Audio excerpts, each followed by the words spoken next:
আড্ডা with Pantha Afzal live শোতে সবাইকে স্বাগত জানাচ্ছি। আমি পান্থ আফজাল। এবারে আমাদের এই আড্ডায় অতিথি দুজন খুবই জনপ্রিয় মুখ এবং তাদের নামই আসলে একটা ব্র্যান্ড। তাদের নাম বললে তারা দুই মাধ্যমে খুবই জনপ্রিয়। আমি আজকে তাদেরকে পেয়ে খুবই আনন্দিত এবং রাজবাড়ী সার্কেল তাদেরকে পেয়ে খুবই আনন্দিত এবং তাদের সাথে আজকে একটা জম্পেশ আড্ডা হবে। আমাদের সাথে দর্শক থাকবে এবং দর্শকের মন্তব্য পড়া হবে। সবকিছু মিলে আশা করি ভালো একটা আড্ডা হবে। আমি আজকে লাইভ শোতে আমন্ত্রণ জানাচ্ছি জনপ্রিয় অভিনেত্রী মডেল মোনালিসা। Hello, hello. কেমন আছো পান্থ? এই তো অনেক ভালো। কেমন কাটছে? কেমন? সেম সেম, তোমার যেরকম কাটছে আমাদেরও সেরকম কাটছে। ঘর বন্দি, কথা বলবো, বাট এটা আলহামদুলিল্লাহ নিয়ে আমি কথা বলবো, আমরা বেঁচে আছি। তার আগে আমি আরেকজনকে ডেকে নিয়ে আসি। হ্যাঁ হ্যাঁ,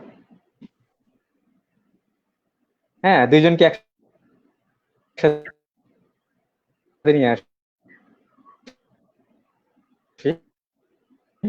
এবং আমাদের সাথে রয়েছেন খুব জনপ্রিয় লেখক দুই বাংলার সাদাত হোসেনকে আমন্ত্রণ আজকে লাইভ শোতে। কোথায় আসসালামু গেল আলাইকুম। সাদাত হোসেন? আসসালামু আলাইকুম। হ্যালো। হ্যাঁ, ওয়ালাইকুম আসসালাম। হ্যাঁ, থ্যাংক ইউ। সাদাত হ্যাঁ, সাদাত ভাই, আমাদের সাথে কিন্তু মোনালিসা রয়েছেন, হ্যাঁ, আপু কিন্তু বুঝছেন? সালাম দিচ্ছি দেখেন তো। সালাম দিচ্ছি তো। খুবই ভালো আছো সুন্দর ভাইয়া? একটা ফেস হ্যাঁ, ভালো আছি। আপনি ভালো এবং আছেন? আলহামদুলিল্লাহ বেঁচে আছি। তো সাদাত ভাই, আমি আবারও বলি যে আপনি লিওনার্দো ভিঞ্চির যে মোনালিসাকে দেখেছেন, তার থেকে বাস্তব মোনালিসা কিন্তু ভিন্ন। মানে সে কিন্তু ভুল করেছে। আজকে যে বাস্তব মোনালিসাকে দেখতো লিওনার্দো ভিঞ্চির ছবিটা কিন্তু পাল্টে যেত। মানে ভিন্ন বলতে হাসিটার তুমি রহস্য কি কিন্তু বোঝাতে যাচ্ছ? মানে আরো সুন্দর হতো, অনেক সুন্দর হতো, মানে কিউট। সে আসলে আঁকতে পারতো কিনা আমার সন্দেহ হয়, মানে বাস্তবের মোনালিসাকে আঁকতে পারতো কিনা সন্দেহ হয়। অবভিয়াসলি সে কি যদি বলেন? আমাকে দেখতো, অবভিয়াসলি আমি রিপ্লেস হতাম ওই ছবির জায়গায়, তাই না? আমার ছবিটাই উনি প্রেফার করতো বেশি, কারণ ওই ছবি আমার একদম পছন্দ না। মানুষ যখন বলে বিখ্যাত, অবশ্যই আমাকে ওই বিখ্যাত হাসির সাথেই তুলনা করা হয়, বাট আচ্ছা, অবভিয়াসলি যখন ওই ছবির থেকে আমি অনেক বেটার, মাশাল্লাহ। বাহ, সুবহানাল্লাহ। এবং কি বলেন সাদাত সাদাত হোসেন ভাই, কি ঠিক বলেছে? হ্যাঁ, ঠিক বলেছে। একদম আমি তার সাথে একমত। কারণ আমারও অনেক সময় মনে হয় যে এই ছবিটা নিয়ে কেন হচ্ছে এত সৌন্দর্যের প্রতীক বলা হয়। আমি তো ঠিক মুগ্ধ হওয়ার মতো সৌন্দর্য খুঁজে পাই না। তো তখন আমার মাঝে মাঝে মনে হয়, আমার মধ্যে মনে হয় ওই নান্দনিক সত্তাটা অনুপস্থিত, যার কারণে আমি বুঝতে পারি না যেটা সত্যিই আসলে এতটা সুন্দর। এই কারণে আল্লাহ আমাকে পাঠাইছে দুনিয়াতে, বুঝছো, যেন কম্পেয়ার করতে পারে মানুষ ওই ছবি আর আমি। সবাই যেন বলে, ইস, ওই সেটাই। ছবি থেকে এই মোনালিসা বেটার। আচ্ছা, সাদাত ভাই, যদি এরকম হতো যে আজকে মোনালিসা মডেল অভিনেত্রী না হয়ে যদি লেখক হতো, লেখক বা একজন ঔপন্যাসিক, আর আপনি যদি অভিনেতা বা আপনি যদি মডেল হতেন, তাহলে কেমন হতো সাদাত আচ্ছা, ভাই? তাহলে আমি সুপার ফ্লপ হতাম। কারণ হচ্ছে আই কান্ট, কি বলে এটাকে, show any expression in front of camera. অনেকবার আমাকে অনেকে অফার করছে এই যে নাটক করার জন্য, তারপর হচ্ছে প্রোডাক্টের মডেল হওয়ার জন্য, তারপর বিজ্ঞাপন করার জন্য টেলিভিশন, অনেকেই। বাট আমি হাত পায়ে ধরে বলছি যে সরি, আই কান্ট। কারণ হচ্ছে আমি কথা বলতে পারি না ক্যামেরার সামনে, মানে লিস্ট মানে অ্যাক্টিং করতে পারি না। আর মোনালিসা আপু হচ্ছে লেখক হলে কেমন হতেন সেটা আমি জানি না, তবে এটা নিশ্চিত যে অসংখ্য আহ পাঠক, হ্যাঁ, তরুণ পাঠকদের ভিড় লেগে যেত এবং সেটা সামলাতে হিমশিম খেয়ে খেতে না খেতে হতো লিখেই, বইমেলায়। হ্যাঁ, না লিখেই, না লিখেই দেখা না যায় শুধু লিখতেন তো, মোনালিসা মোনালিসাকে দেখতে, না লিখলে লেখক কিভাবে হতেন? মোনালিসাকে দেখতে ভিড় লিখতেন করছে। তো, তবে উনি কেমন লিখতেন সেটা আমি জানি না, তবে ওনাকে দেখতে হলেও ভিড় হতো আর কি। এ বিষয়ে মানে নিঃসন্দেহ। না না না, আমি লেখালেখির মধ্যে নাই। আমি যেটা, যে প্রফেশনে ছিলাম আছি, আলহামদুলিল্লাহ আমি অনেক হ্যাপি। আমি কোনো অন্য প্রফেশনে যেতে চাই না। লেখালেখি পড়তে, হ্যাঁ অবশ্যই, কারো লেখা পড়ার একটা অন্যরকম ফিলিংস, বাট এটা একটা অসম্ভব এক্সট্রা ট্যালেন্ট, একটা মানে জিনিস যেটা লেখার মাধ্যমে মানুষের কাছে টেনে নেওয়া। এটা হিউজ একটা জিনিস যেটা ভাইয়ার আছে, সো এটা আপনার গড গিফটেড, সুবহানাল্লাহ। সো এটা অনেক বড় একটা জিনিস। অ্যাক্টিং ডিফারেন্ট জিনিস, অ্যাক্টিং এর মানুষের সাথে যে কানেকশনটা, প্রত্যেকটা জিনিস তো হচ্ছে এক একটা ক্যারিয়ার হচ্ছে মানুষের সাথে কানেক্টেড হওয়া। সো আমার কাছে মনে হয় বিভিন্ন প্রফেশনালি হচ্ছে হিউজ একটা থিং, এবং মানুষের সাথে কানেক্ট হতে পারা এটা একটা বড় জিনিস। এটা হচ্ছে আল্লাহর থেকেই একটা কানেকশন, যেটা আমরা কানেক্ট হতে পারি এবং হওয়ার সুযোগটা আল্লাহ দেয়। আসলে কি আপু, আচ্ছা মোনালিসা, মানে হ্যাঁ ক্রিয়েটিভ যে মিডিয়াম গুলো আছে, মানে সৃজনশীল যে মাধ্যম গুলো আছে, আমার কাছে মনে হয় প্রত্যেকটা মাধ্যমই হচ্ছে মানে দারুণ ভাবে স্পেশাল। এই কারণে যে ধরেন আমি লিখছি, কিন্তু আমাকে কখনোই হচ্ছে আমি মানে এটা ভাবতেও পারি না ক্যামেরার সামনে গিয়ে আমি কখনো কথা বলতে পারবো বা অ্যাক্টিং করতে পারবো। আমার কাছে মনে হয় যে এটা আহ, আপনি যেটি বলছিলেন যে মানে সামথিং রিয়েলি স্পেশাল, এবং ইউ আর ব্লেসড, মানে যারা অভিনয় Right. করতে পারেন ইউ আর ব্লেসড। আবার আপনি যেমন বলছেন যে লেখালেখি যারা করছেন তাদের কাছে, আপনার কাছে মনে হচ্ছে তারা ব্লেসড। আবার একই সাথে ধরেন যিনি খুব ভালো গান আমার তাদের প্রতি খুব আমি প্রচন্ড রকমের জেলাস হচ্ছে যারা গান গায় তাদের প্রতি। হ্যাঁ, যখন ধরেন একটা Me কনসার্ট too, হচ্ছে, me একজন মানুষ গান too. Oh my God, তাদের এই ট্যালেন্ট কোথা থেকে আসে, কোথা থেকে সুর আসে, আমি না অনেক সময় কনফিউজড হয়ে যাই। মানে এটা হচ্ছে, মানে আমি জানি না, অসম্ভব ডিফারেন্ট টাইপ, মানে টাইপের একটা ট্যালেন্ট। কিভাবে সুর তারা তৈরি করে, কিভাবে কম্পোজ করে, কিভাবে গানটা কিভাবে আসে, আর এত ফিলিংস দিয়ে, মানে অবভিয়াসলি প্রত্যেকটা জিনিসেরই ফিলিংস এখানে কাজ করে। আমরা যখন অ্যাক্টিং করি ভিতর থেকে ওই জিনিসটাকে, মানে স্টোরিটাকে ভিতর থেকে নিয়ে ওই ক্যারেক্টারকে প্লে করি। সো প্রত্যেকটা জিনিসই এরকম, যে গান যে লেখে, রাইট? সো আপনি যেভাবে লেখেন, আপনি একটা কোনো মানে আমার কাছে কেন মনে হচ্ছে যে ধরেন কোনো একটা লাইভ কনসার্ট আপনি দেখছেন, হ্যাঁ, একটা মানুষ গান গাইছে, লক্ষ লক্ষ মানুষ তার সাথে হচ্ছে মেক্সিকান ওয়েভ দিচ্ছে, হ্যাঁ, তার প্রত্যেকটা ইয়ের সাথে, এটা আমার কাছে আনবিলিভেবল লাগে, রাইট? যে একটা মানুষ গান গাইছে এবং সাথে সাথে উত্তাল হয়ে উঠছে পুরো স্টেডিয়াম। তো আমার কাছে এটা মনে হয় যে প্রত্যেকটা সৃজনশীল মাধ্যমে আসলে প্রত্যেকের জায়গা থেকে দে আর ব্লেসড এবং স্পেশাল আর কি। রাইট। এবং আমি কিছু অ্যাড করি, আমি কিছু মোনালিসার সাথে অ্যাড করি, কারণ এখানে সাদাত হোসেন ভাই দুটো কাজ করেছেন। সৈয়দ আব্দুল হাদীকে নিয়ে একটা মানে ফিল্ম বানিয়েছেন, কারণ তার ওই ফ্যাসিনেশন থেকে যে সে, তারপর আরেকটা আসিফ ইকবাল ভাইয়ের সাথে সে একটা কাজ, আসিফ গহীনের আকবর, গান, আসিফ আকবর, হ্যাঁ, হ্যাঁ। আসিফ আকবর ভাইয়ের গহীনের গান, তানজিকাও আছে সাথে, এবং তমা মির্জাও রয়েছে মেবি, তাই না? ওয়াও, হ্যাঁ, হ্যাঁ। ওয়াও, তমা ওয়াও। মির্জা, হ্যাঁ, আমি দেখবো, আমি আমানও আছে আসলে মনে হয় দেখা নাকি? হয় নাই সাদাত ভাই, সরি। আমি আপনার সাথে আমার ওরকম পরিচয় নাই। আমি বেশি আজকে খুব বেশি এক্সাইটেড, কারণ আপনার সাথে আমার কথা হবে, আড্ডা হবে, আমি আপনাকে জানবো। তো আমি পান্থকে সেটাই বলতেছিলাম যে পান্থ, আমি খুব অনেক বেশি এক্সাইটেড, কারণ আমি আপনাকে জানতে চাচ্ছি, মানে আমি জানতে পারছি, সেটা আমার সৌভাগ্য। এবং হচ্ছে আমি আপনার কাজগুলো অবভিয়াসলি আমি দেখবো পরে। এবং আমি আপনার অনেক প্রশংসা শুনেছি, দেখেছি ফেসবুকে। তো আমি অনেক বেশি এক্সাইটেড আপনার সাথে কথা বলে। আচ্ছা, এবং আপনি আমি তো আমার আমি অনেক কারণ আমি দুজন পান্থ দুজনকে একটু জানাই। কথা বলতে চান না প্লিজ? আপনি মাঝখান থেকে এত ডিস্টার্ব প্লিজ করেন কেন? প্লিজ বলেন। সেটা হচ্ছে সেটা হচ্ছে যে আহ, আপনি তো আমার অনেক প্রশংসা শুনেছেন, আর মানে I am literally your fan. Yes, you are following a fan. কারণ থ্যাংক ইউ। আপনার এত কাজ দেখেছি, মানে এত কাজ দেখেছি। তো যেটা বলছিলাম যে সিনেমার বিষয়টা যেটা ছিল, যে আসিফ ভাইয়া তানজিকা তমাকে নিয়ে, এটা আসলে ছিল একটা মিউজিক্যাল ফিল্ম, যেখানে হচ্ছে মূলত যেটা সিনেমার সাধারণত কি হয় যে একটা গল্পের উপর নির্ভর করে গল্পের প্রয়োজনে গান তৈরি হয়। আর এটাতে হয়েছিল উল্টো, যে 9টা গান আগে থেকে তৈরি হয়ে গেছে। এই তৈরি হওয়া 9টা গানের একটা গল্প তৈরি করে আমাকে একটা সিনেমা বানাতে হয়েছে। মানে আগে গানগুলো হয়ে গেছে, সেই গানগুলোর কথার উপর নির্ভর করে আমাকে স্টোরি মেক করতে হয়েছে, মানে গানগুলোকে সুতোয় বাঁধতে হয়েছে গল্পের।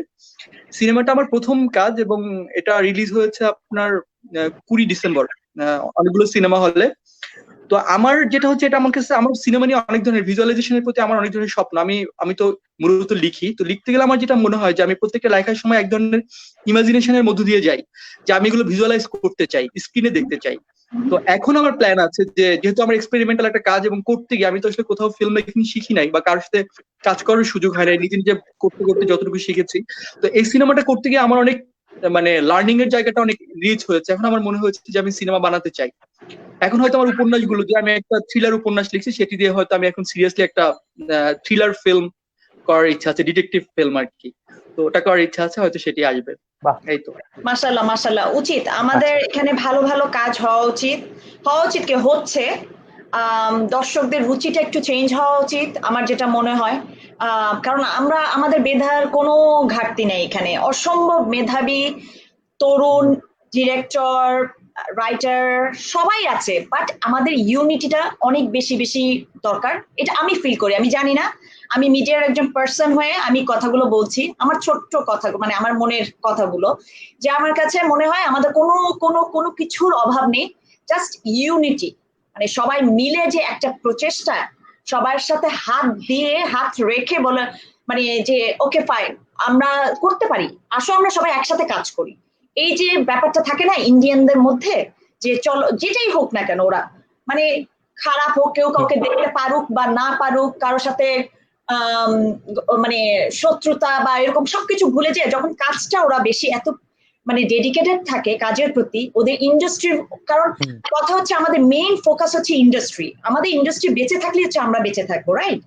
সো আমাদের ইন্ডিয়ার যেটা ওদের মানে ইন্ডিয়ানরা যেটা ফোকাস করে যে ইন্ডাস্ট্রিকে বাঁচায় আগে, তারপরে যে কোনো কিছু। এখন আপনার আজকে পান্থর সাথে আমার খারাপ রিলেশন থাকতেই পারে, বাট প্রফেশনালের জায়গা থেকে ও যদি আমার সাথে ওই জিনিসটাকে নিয়ে আসে, তার মানে কি সেও ক্ষতিগ্রস্ত, মানে সেও ক্ষতিগ্রস্ত, আমিও ক্ষতিগ্রস্ত, রাইট? আমরা দুজনেই হচ্ছে বেনিফিট পাচ্ছি না, কারণ আমরা দুজনেই কিন্তু একই জায়গায় কাজ করছি, একই ফ্যামিলির সদস্য। তো একজনের সাথে আরেকজনের দ্বন্দ্ব বা একজনের আরেকজনকে দেখতে না পারা, এটা করে না আসলে আলটিমেটলি আমাদের সবারই লস। তো আমরা যদি একসাথে কাজ করতে পারি তাহলে হয় কি ইন্ডাস্ট্রিও বাড়ছে, আমরাও বাড়ছি, নতুনদেরকেও সুযোগ দিচ্ছি, মানে এটা হয় কি আমরা জায়গা করে দিচ্ছি এবং দর্শকও আবার নতুন ভাবে ইনভলভ হতে যাচ্ছে।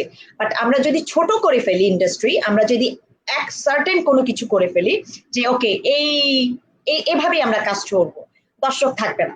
দর্শক ডেফিনেটলি কখনোই একঘেয়েমি এক জিনিস পছন্দ করে না। সুতরাং আমি যেটা করতাম আমার ক্যারিয়ারে, আমি সবসময় গ্যাপ দিয়ে দিয়ে কাজ করতাম। আমার একেবারে আমার নিজের চেহারাই তো আমাকে দেখতে ভালো লাগে না, সবসময় বেশি স্ক্রিনে আমার দেখলাম কেন আমাকে, আমি কেন এত নিজেকে আমাকে এত দেখতেছি, আমি দেখবো স্পেশালি বিভিন্ন ভাবে বিভিন্ন ক্যারেক্টারে বিভিন্ন ডিফারেন্ট ওয়েতে যেটা আমার ভালো লাগবে। সো অ্যাজ এ পার্সন আমি নিজেকে নিজেকে বিচার করবো, রাইট, আমার কাজের। তারপর দর্শক দর্শক তখন তো ডেফিনেটলি তখন মনে করবে যে ও এতদিন আমি তাকে মিস করতেছি, নতুন কি কাজ আসছে, তখন আগ্রহটা বাড়ে। বাট আমার একই চেহারা যদি বারবার বারবার বিভিন্ন ক্যারেক্টার যতই আমি প্লে করি না কেন, বাট ওটা যদি কন্টিনিউসলি আপনি দেখতেছেন আমাকে, অবভিয়াসলি আপনি বোর হবেন, রাইট? আমরা ধরেন যে আমরা ভাই বোন একটা সংসার আমরা যখন থাকি, কতক্ষণ একজন আরেকজনকে আমরা টলারেট করতে পারি একই ঘরের ছাদের নিচে, ঝগড়া ঝাঁটি সবকিছু তো হয়। তো এই ক্ষেত্রে একটা সবসময় স্পেস, ফ্যামিলিগত ভাবেও হোক একটা রিলেশনের ক্ষেত্রেও হোক, প্রত্যেকটা জিনিসের স্পেস দরকার হয়, যে ওকে একটা স্পেস নিই, গ্যাপ নিই, আবার আসি, আবার মানে জিনিসটাকে কন্টিনিউ করি সুন্দরভাবে। তো আমি এই জিনিসগুলো অনেক ফিল করি আসলে। আমি মিডিয়ার বাইরে আসলে আমি না, আমি হয়তো বা দূরে কোথাও একটু গ্যাপ, মানে কি ডিস্টেন্সটা একটু গ্যাপ, মানে দেখা হয় না বা এরকম, বাট আমি always always always there. Like আমার মিডিয়ার মানে যেহেতু আমার খুব কষ্ট হয়, আই ফিল লাইক আমি যদি হয়তো বা আমি যতটুকু কন্ট্রিবিউশন আছে আমার, আমি জানি না কতটুকু আছে, বাট আমি চাচ্ছিলাম, মানে আমি চাই সবসময় যে আমি যদি থাকতাম হয়তোবা আমি হয়তোবা আরেকটু হেল্প করতে পারতাম, বা আমাকে দিয়েও যদি কিছু হেল্প হতো, সবসময় এটা মাথায় থাকে। বাট আছে যেমন আমরা মিস করেছি,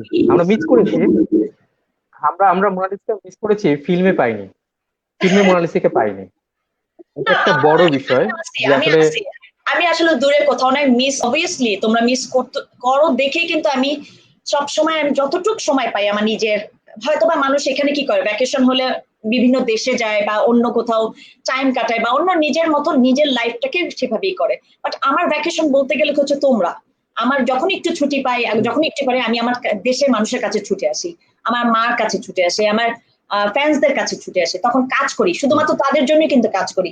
আদারওয়াইজ আমার কোনো ইচ্ছা থাকে না যে এতদিন পর যাওয়ার পর অবভিয়াসলি আমি আমার ফ্যামিলিকে টাইম দিব, রাইট? সো এমনও হয়েছে আমি ঈদের সময়টা গেছি, রোজার সময়টা গেছি, টানা মাস আমার কাজ করতে হয়েছে অনলি ফর আমার ফ্যান্স।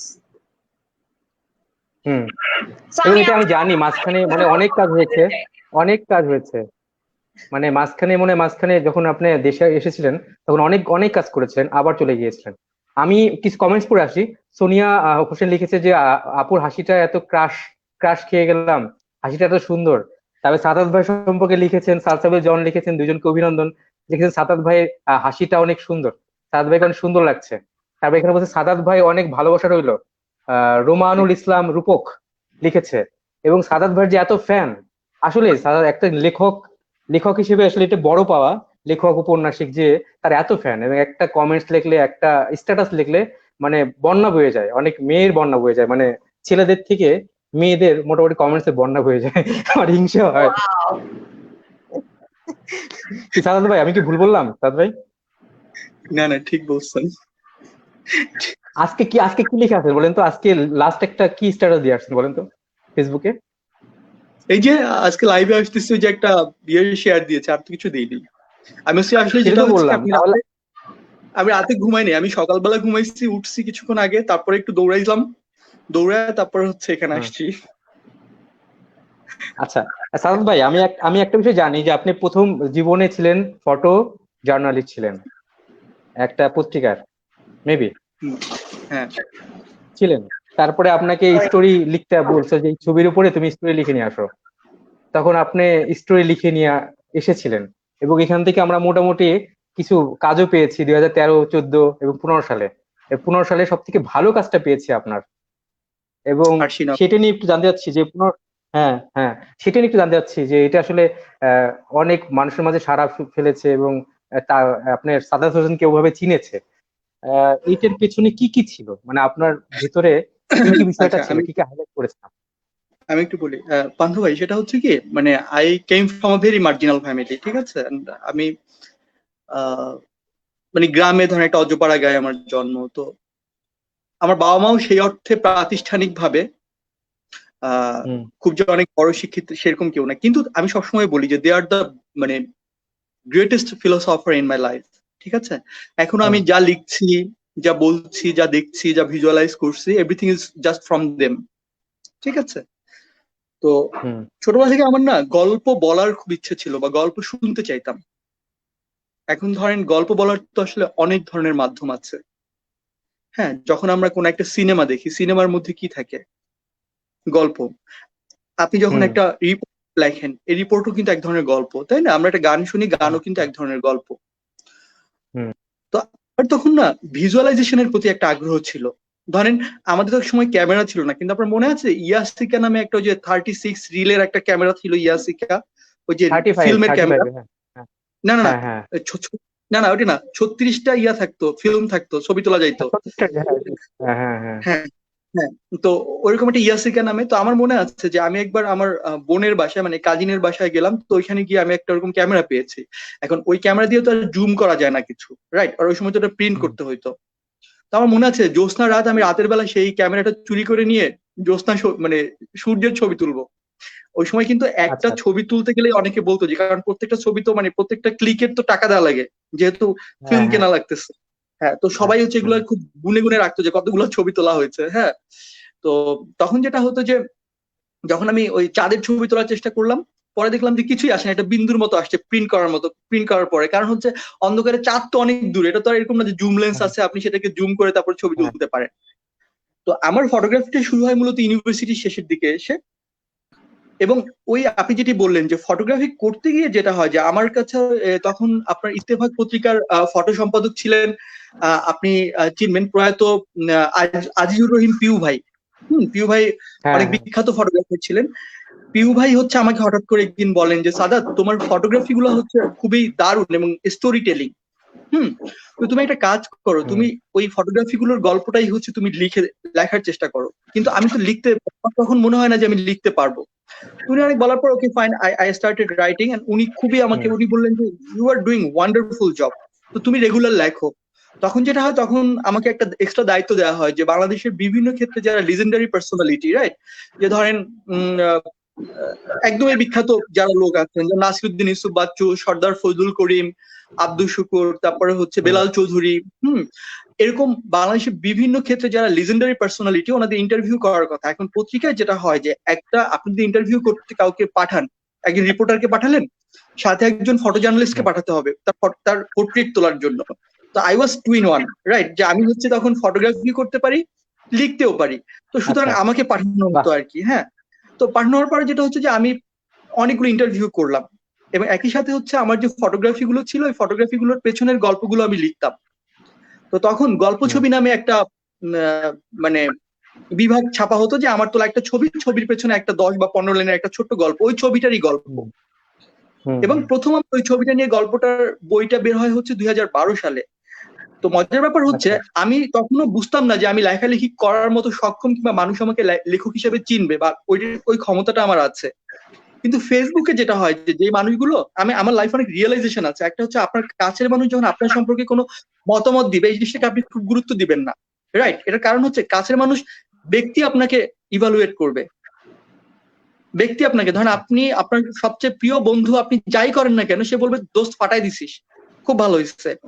আর আপনার কাছে যে আপনাকে দেখতে পারে না, আপনি যত ভালো কিছুই করেন না কেন সে আপনাকে বলবে তো কিছুই হয় না, কারণ সে ব্যক্তি আপনাকে দিয়ে আপনার কাজকে মূল্যায়ন করছে। একটা এক্সাম্পল দিই, 2013 সালে আমি একটা স্বল্পদৈর্ঘ্য চলচ্চিত্র বানাই, আমার ফার্স্ট স্বল্পদৈর্ঘ্য চলচ্চিত্র, যেটা গ্লোবালি হচ্ছে ভাইরাল হয়েছে, কারণ এটা স্পিচলেস ছিল, নির্বাক চলচ্চিত্র ছিল 5 মিনিটের। এখন আমি আমার বন্ধুদেরকে, স্কুলের বন্ধুদেরকে আমি খুব আগ্রহ নিয়ে ওটা দেখালাম যে দোস্ত দেখ কি দারুণ একটা আমি একটা সিনেমাটা বানাইছি। সবাই আমাকে খুব পিঠ চাপড়ে দিল যে অসাধারণ অসাধারণ। তো আমি তো খুব খুশি যে আমার বন্ধুরা আমাকে, হ্যাঁ গল্প ছবি, সরি ওটার নাম, না না ওটার নাম কি ছিল? বোধ নামে আমার 5 মিনিটের একটা স্বল্পদৈর্ঘ্য চলচ্চিত্র, নির্বাক ছিল। তো সবাই যখন আমাকে অনেক প্রশংসা করলো, আমি তো খুব খুশি যে বাহ আমি দারুণ একটা ফিল্ম বানাইছি। এর ঠিক 4-5 বছর পরে আমার সেই বন্ধুদের মধ্যে একজন আমাকে ওই ফিল্মের একটা লিঙ্ক দিল, কারণ ফিল্মটা তখন গ্লোবালি ভাইরাল হয়ে যাওয়ার কারণে সে একটা ফরাসি একটা সাইট থেকে সেই ফিল্মটা পেয়েছে, যেখানে আমার নাম হচ্ছে কেটে দেওয়া, মানে কার্টিসিয়ান নাই, এটা কে বানিয়েছে তার নাম দেওয়া নাই। তো আমাকে পাঠিয়েছে, দোস্ত দেখ সিনেমাটা কি দারুণ হয়েছে, আমার বস আমাকে পাঠিয়েছে। আমি বললাম তুই সিনেমাটা আগে কখনো দেখিস নাই? ও বললো যে না, এই সিনেমাটা তো আগে কখনো দেখি নাই। আমি বললাম আজকে থেকে 5 বছর আগে সিনেমাটা আমি তোকে দেখিয়েছিলাম এবং তখন তুই আমাকে অনেক অ্যাপ্রিসিয়েট করেছিলি। এর মানে হচ্ছে তুই আসলে সিনেমাটা দেখিস নাই, তুই আসলে অ্যাপ্রিসিয়েট করেছিলি তোর বন্ধুকে অ্যাপ্রিসিয়েট করেছিলি। হ্যাঁ, এর উল্টো ঘটনাও কিন্তু ঘটেছে। ধরেন আমি কোনো একটা কাজ করেছি, কিছুই মানে খুব ভালো হয়েছে, কিন্তু কেউ একজন হয়তো আমাকে দারুণ ভাবে বলছে কিছুই হয় না, ফালতু হয়েছে, তোরে দিয়ে কিছু হবে না। হ্যাঁ, তো গল্প ছবিটা যখন আমি লিখি, বইটা যখন লিখি, ফটোগ্রাফির বই, এটা আমি ফেসবুকে যখন শেয়ার করা শুরু করি, তখন দেখি ফেসবুকে প্রচুর মানুষ এটাকে খুব অ্যাপ্রিসিয়েট করে। তখন আমার মধ্যে একটা উপলব্ধি তৈরি হয় যে এই মানুষগুলো ব্যক্তি সাদাত হুসাইনকে চেনেন না, এরা আমার কাজটাকে চেনেন, আমার টেক্সটটাকে চেনেন, আমার ফটোগ্রাফিটাকে চেনেন। সুতরাং তারা ব্যক্তি সাদাত হোসেনকে পছন্দ কিংবা অপছন্দের ভিত্তিতে এটাকে মূল্যায়িত করছেন না, তারা আসলে কাজের স্ট্যান্ডার্ডটাকে মূল্যায়িত করছে। তার মানে এটা একটা নির্মোহ মূল্যায়ন, নিরপেক্ষ মূল্যায়ন, সুতরাং এটা আমি গ্রহণ করতে পারি। ঠিক ওই জিনিসটা আমাকে খুব ইন্সপায়ার করে। আমার কাছে মনে হয় যে আমি গল্প লিখতে চাই। তো এরপর আমি ছোট দুটো বই বের করি, কিন্তু ছোট দুটো বই বের করার সময় সংকট ছিল। আমাদের দেশে প্রকাশকরা এই ঝুঁকিটা নিতে চান না যে একজন লেখক একটা বড় বই লিখবে, সেটার দাম 400 টাকা, কারণ তাদের পক্ষেও যুক্তি আছে যে একজন অপরিচিত নতুন লেখকের বই পাঠকরা কেন 400 বা 500 টাকা দিয়ে কিনবে, হুমায়ুন আহমেদ স্যার হলে একটা কথা আছে, কেন কিনবে? আমি তখন 2013 এবং 14 সালে যখন আমি ছোট ছোট বইগুলো লিখতে গিয়ে আমার কাছে হঠাৎ করে একটা রিয়েলাইজেশন হয় যে আমার ভেতরে আসলে অনেক গল্প, সেই গল্পগুলো আমি বলতে চাই। কিন্তু আমাকে যদি কেউ বলে তুমি 50 পৃষ্ঠার মধ্যে একটা বই লিখবে, বেশি লিখতে পারবে না, তাহলে কিন্তু আমি আমার গল্পটা বলার যে স্বাধীনতাটা, সেই স্বাধীনতাটা পাচ্ছি না। আমাকে তখন হিসাব করতে হচ্ছে আমি কয় পৃষ্ঠা লিখছি, রাইট? যেমন টেলিভিশনে নাটক বানাতে হলে আপনাকে 30 মিনিটের মধ্যে নাটক বানাতে হবে, বই লিখতে হলে আপনাকে 4 ফর্মার মধ্যে বই লিখতে হবে, তাহলে তো আমি আমার গল্পটা বলতে পারছি না। তখন আমি আমার প্রকাশককে বললাম যে আপনি আমাকে কোনো লিমিটেশন দিয়ে না, রেস্ট্রিকশন দিয়ে না, আমি আমার মতো করে একটা উপন্যাস লিখতে চাই। তখন আমি প্রথম আমার উপন্যাসটা লিখলাম আরশিনগর, যেটা কিনা 270 পৃষ্ঠা বা 300 পৃষ্ঠার মতো, এবং সেটার দাম প্রায় 500 টাকা। প্রকাশক তখন বললেন যে না, এত দাম দিয়ে তো তোমার বই কেউ কিনবে না, তোমাকে কেউ চেনেন না। আই ওয়াজ কনফিডেন্ট, কারণ আমি যখন গল্পটা লিখছিলাম আমি বুঝতে পারছিলাম যে I am doing something really, মানে এটা ইট উইল মেক ইম্পালশন। এরপরে যেটা হয় যে বইটা বাজারে আসছে বইমেলার শেষের দিকে, বইমেলার মধ্যে অল্প বই বিক্রি হয়, কিন্তু বইমেলার পরে হচ্ছে it's like made a blast, right? মানুষের মুখে মুখে বইটা ছড়াই পড়ে।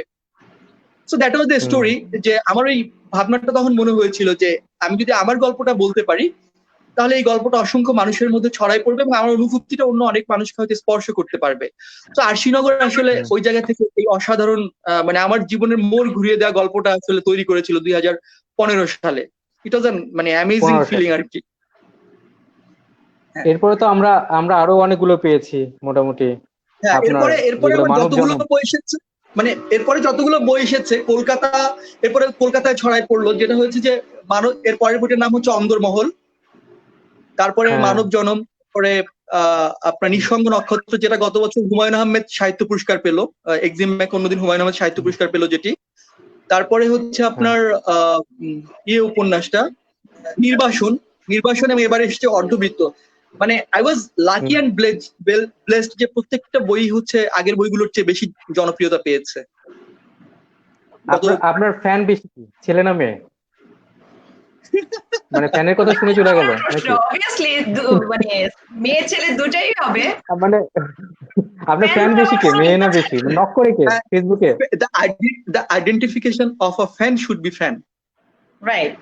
আচ্ছা আচ্ছা, না তারপর দর্শকদের একটু জানানো উচিত, কারণ ছেলে বেশি না বলবে না, কিন্তু বলবে না, কারণ তার ফ্যান কিন্তু ছেলে দুই রাগ করবে, মেয়েও রাগ করবে, এই জন্য ব্যালেন্স রাখবে। আমি The জানি তো। identity of a fan is fan. The identity is a fan should be fan. ঠিক আছে? আচ্ছা, মোজেজা আপু, মোজেজা, আচ্ছা মোজেজার আসলে নামটার রহস্যটা জানতে চাচ্ছি।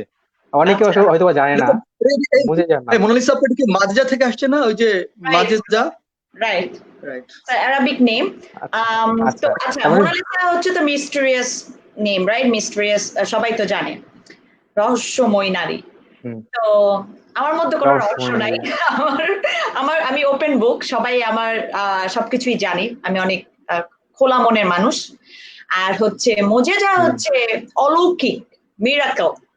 সো এটা হচ্ছে আমার আব্বু দুজনই রেখেছে নামটা, যেটা ভাইয়া বললো মাজেজা থেকেই হচ্ছে মোজেজা। তো ওই যে আমাদের নবী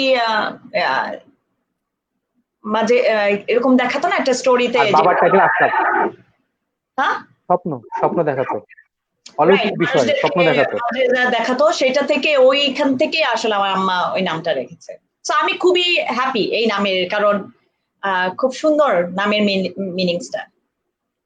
এবং আমি একই সাথে জানি যে মোনালিসা আপু একই সাথে নৃত্যশিল্পী, এবং সে বাফারই স্টুডেন্ট ছিলেন, এই বাফাতে। তারপরে তো 2000 সালে মিস ফটোজেনিক হলো।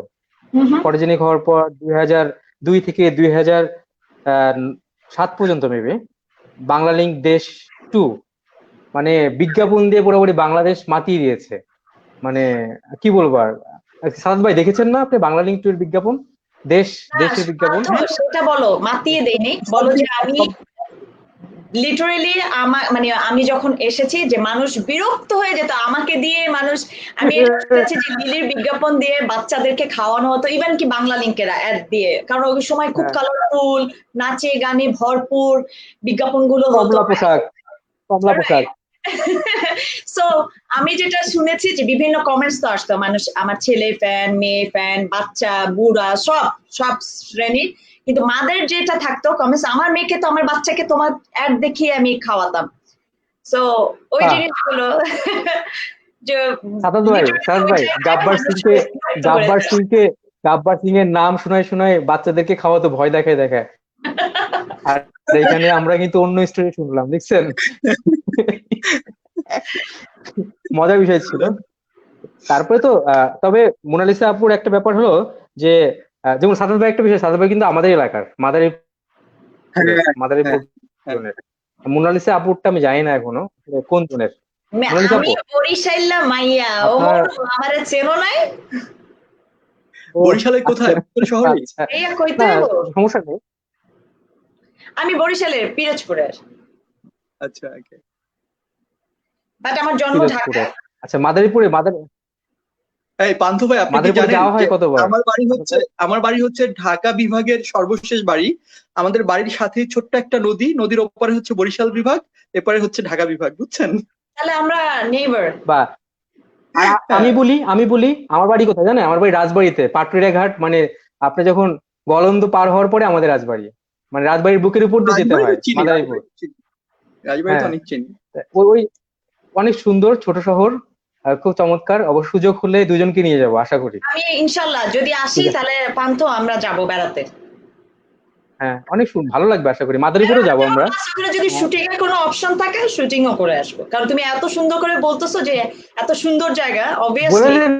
না কি এই যে আছে তো নির্মাতা আছে তো, তাহলে হয়ে যায় তো নির্মাতাই আছে, ঠিক করে চলো আজকে। আমরা প্ল্যান করে ফেলবো। সাদ ভাই হয়ে যাবে একটা। হ্যাঁ, হয়ে যাবে। আচ্ছা, আর এক মোনালিসা আপুর মনে হয় শুরু হয়েছে 10 বছর বয়সে মনে হয়। মানে সংস্কৃতির একটা অঙ্গনে যে যাত্রাটা 10 বছর বয়সে মনে হয় শুরু হয়েছে, মানে আমি যতদূর জানি।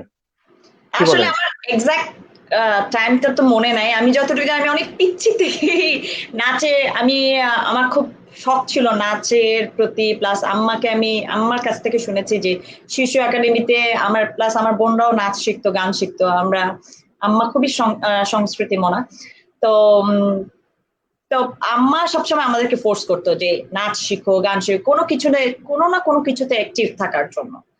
তো অনেক ছোটবেলা থেকে, ছোট বয়স থেকেই আমি আসলে আহ এই মানে নাচের সাথে অনেক সম্পৃক্ত।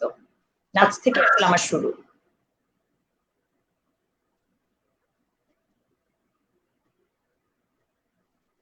আমরা চুপ কেন? দুজনের মধ্যে আমাদের অনেক কাজ করেছেন আপনি। মোনালিসা আপু, মোনালিসা আপু কাজ করেছেন, মোনালিসা আপু। হুমায়ুন আহমেদের তৃষ্ণা, তৃষ্ণা নাটক মেবি। আর হুমায়ুন আহমেদ সাহিত্য পুরস্কার পেয়েছে সাদাত হোসাইন। মানে দুইজনের সাথে কিন্তু এই দিক দিয়ে একটা ভালো একটা সম্পর্ক রয়েছে। আমি একটু দুজনের কাছে অনুভূতি জানতে চাচ্ছি যে হুমায়ুন আহমেদের পুরস্কার, হুমায়ুন আহমেদ সাংস্কৃতিক মানে সাহিত্য পুরস্কার পাওয়ার অনুভূতিটা আমি জানতে চাচ্ছি সাদাত হোসেনের কাছে। আর হলো তৃষ্ণা নাটকে অভিনয় করার ক্ষেত্রে হুমায়ুন আহমেদের যেহেতু কাছ থেকে দেখেছেন মেবি, সেটা আমি জানতে চাচ্ছিলাম একটু মোনালিসা আপুর কাছ থেকে। কি আগে বলবেন? ভাইয়া বলেন আপনি। আচ্ছা, আমার আচ্ছা। জীবনের সবচেয়ে বড় আক্ষেপের মধ্যে একটা আক্ষেপ হচ্ছে যে আমার সাথে হুমায়ুন আহমেদ স্যারের কখনো দেখা হয়নি। এটা আমার খুবই বড় একটা আক্ষেপ এবং এটা তার কখনো পূরণ হবে না। আর আমি জীবনে অনেক পুরস্কার পেয়েছি, ছোট বড়।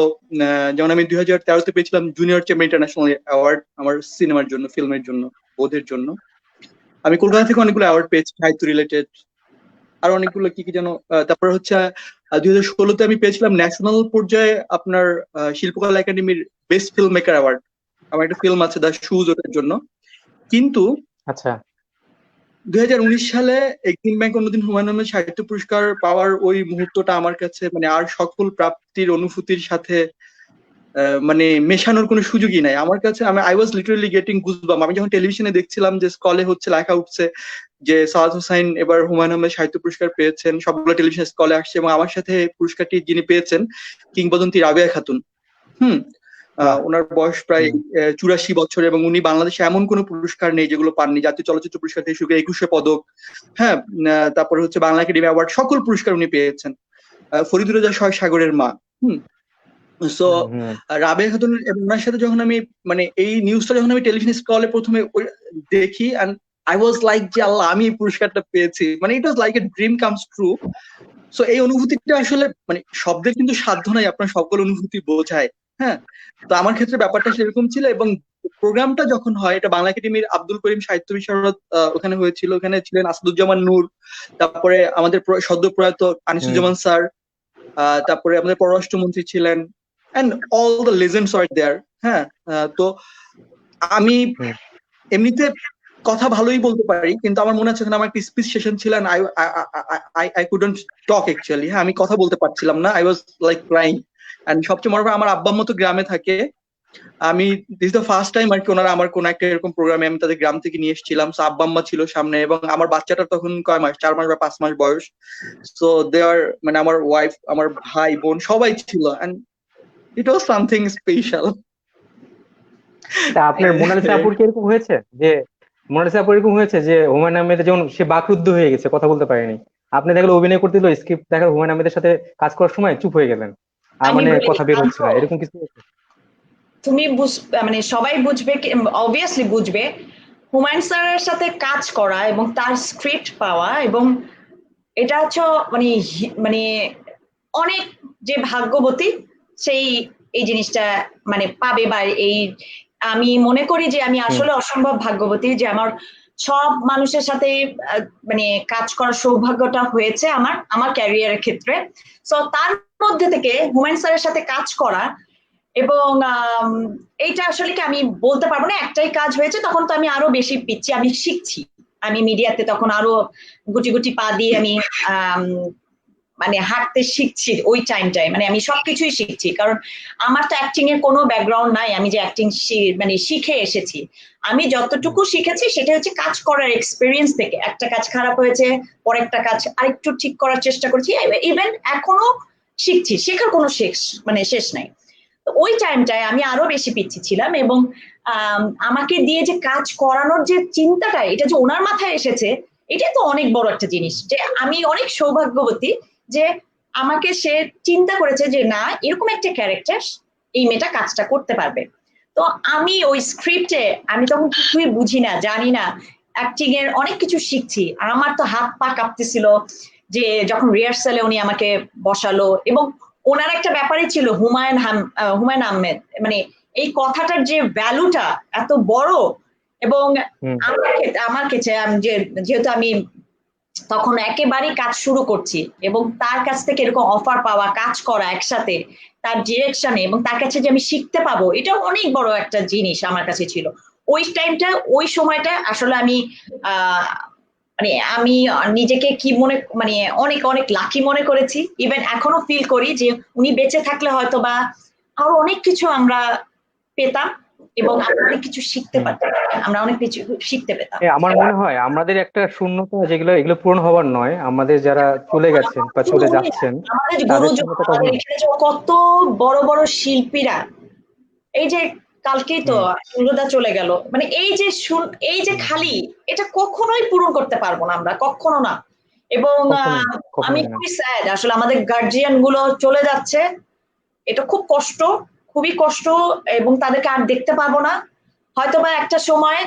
মানে আমরা যেটা হয়, আমরা খুব তাড়াতাড়ি মানুষকে ভুলে যাই, রাইট? আজকে হয়তোবা আমি মোনালিসা আছি, 2 দিন পর আমাকেও এরকম ভুলে যাবে মানুষ, কোনো কিছু ভ্যালুটা ওরকম ভাবে দিবে না, বাট আমাদের ভ্যালু দেওয়াটা শিখতে হবে।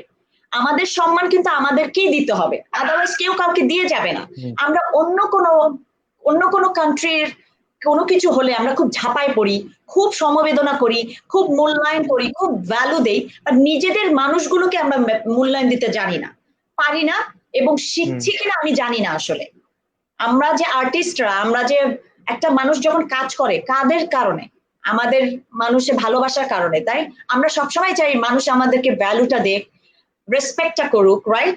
বাট আমি জানি না, আমি অনেক সময় অনেক আপসেট থাকি, অনেক সময় আপসেট হয়ে যাই, আমার তখন মনে হয় যে দূর, কি কাজ করবো, আমি কাজ করবো না, কারণ এখানে আমি কই ভ্যালুটা আমি পাই না।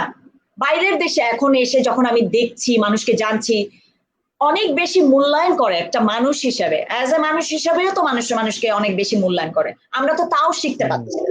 আমরা প্রতিনিয়ত একজন আরেকজনের পিছে লেগে থাকি, একজন আরেকজনকে দাবিয়ে রাখি যে না, ওর কোনো ভালো কিছু আমরা দেখতে পারবো না, ওর কিছু ভালো কিছু আমরা শুনতে পারবো না, ভালো অ্যাপ্রিসিয়েট করতে পারবো না, আমরা অ্যাপ্রিসিয়েশনটা আমরা শিখি নাই কিভাবে অ্যাপ্রিসিয়েট করতে হয় মানুষকে, রাইট?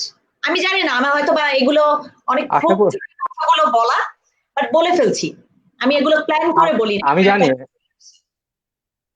যে আমি নচিকেতার মতো বলতে চাই যে একদিন পৃথিবী আবার শান্ত হবে, ঝড় থেমে যাবে, পৃথিবী আবার শান্ত হবে, বসতি আবার উঠবে জেগে।